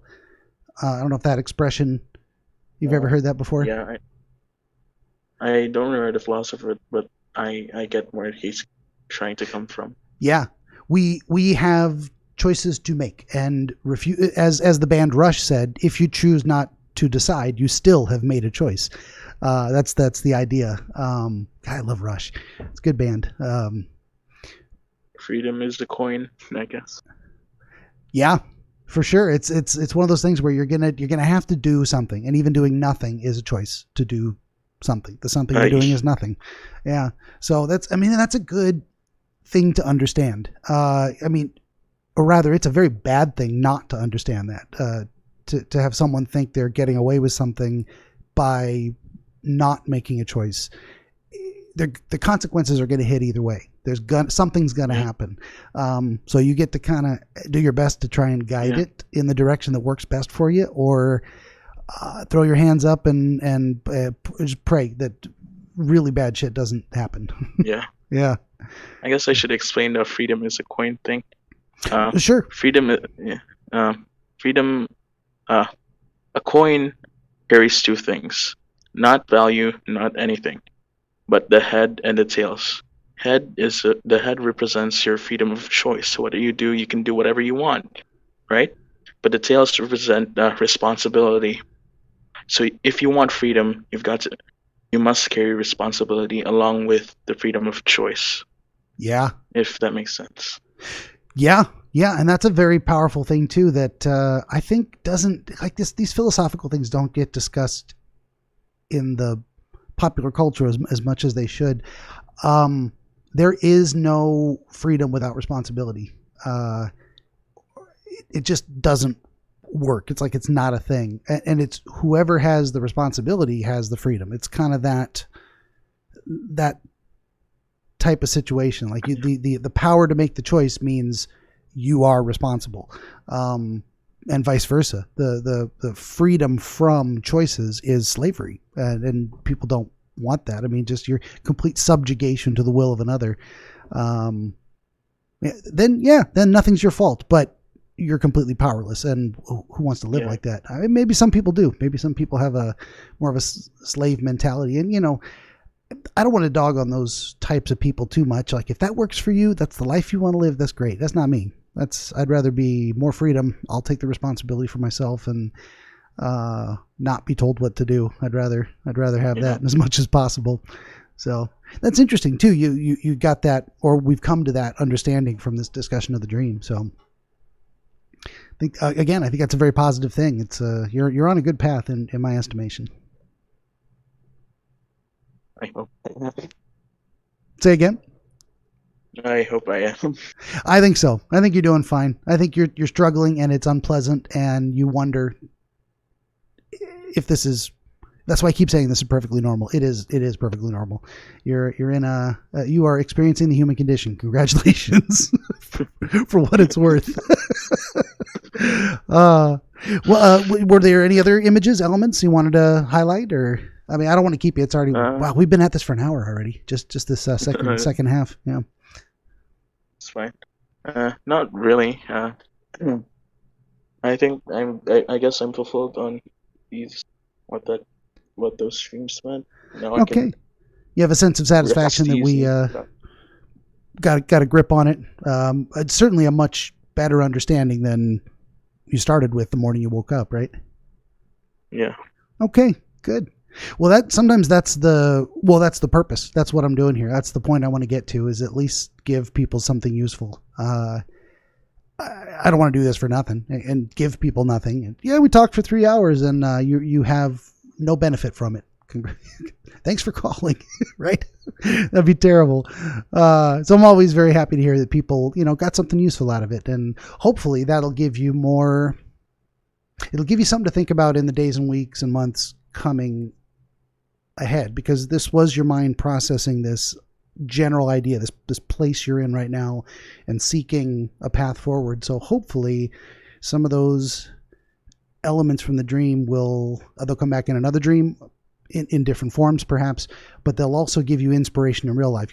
Some of the pieces will connect for you and you'll be more confident in your choices. That would be my greatest hope for you. I think I'm going to sleep.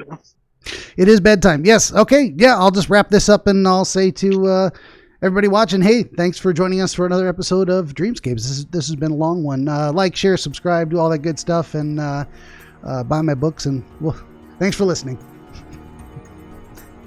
Bye-bye.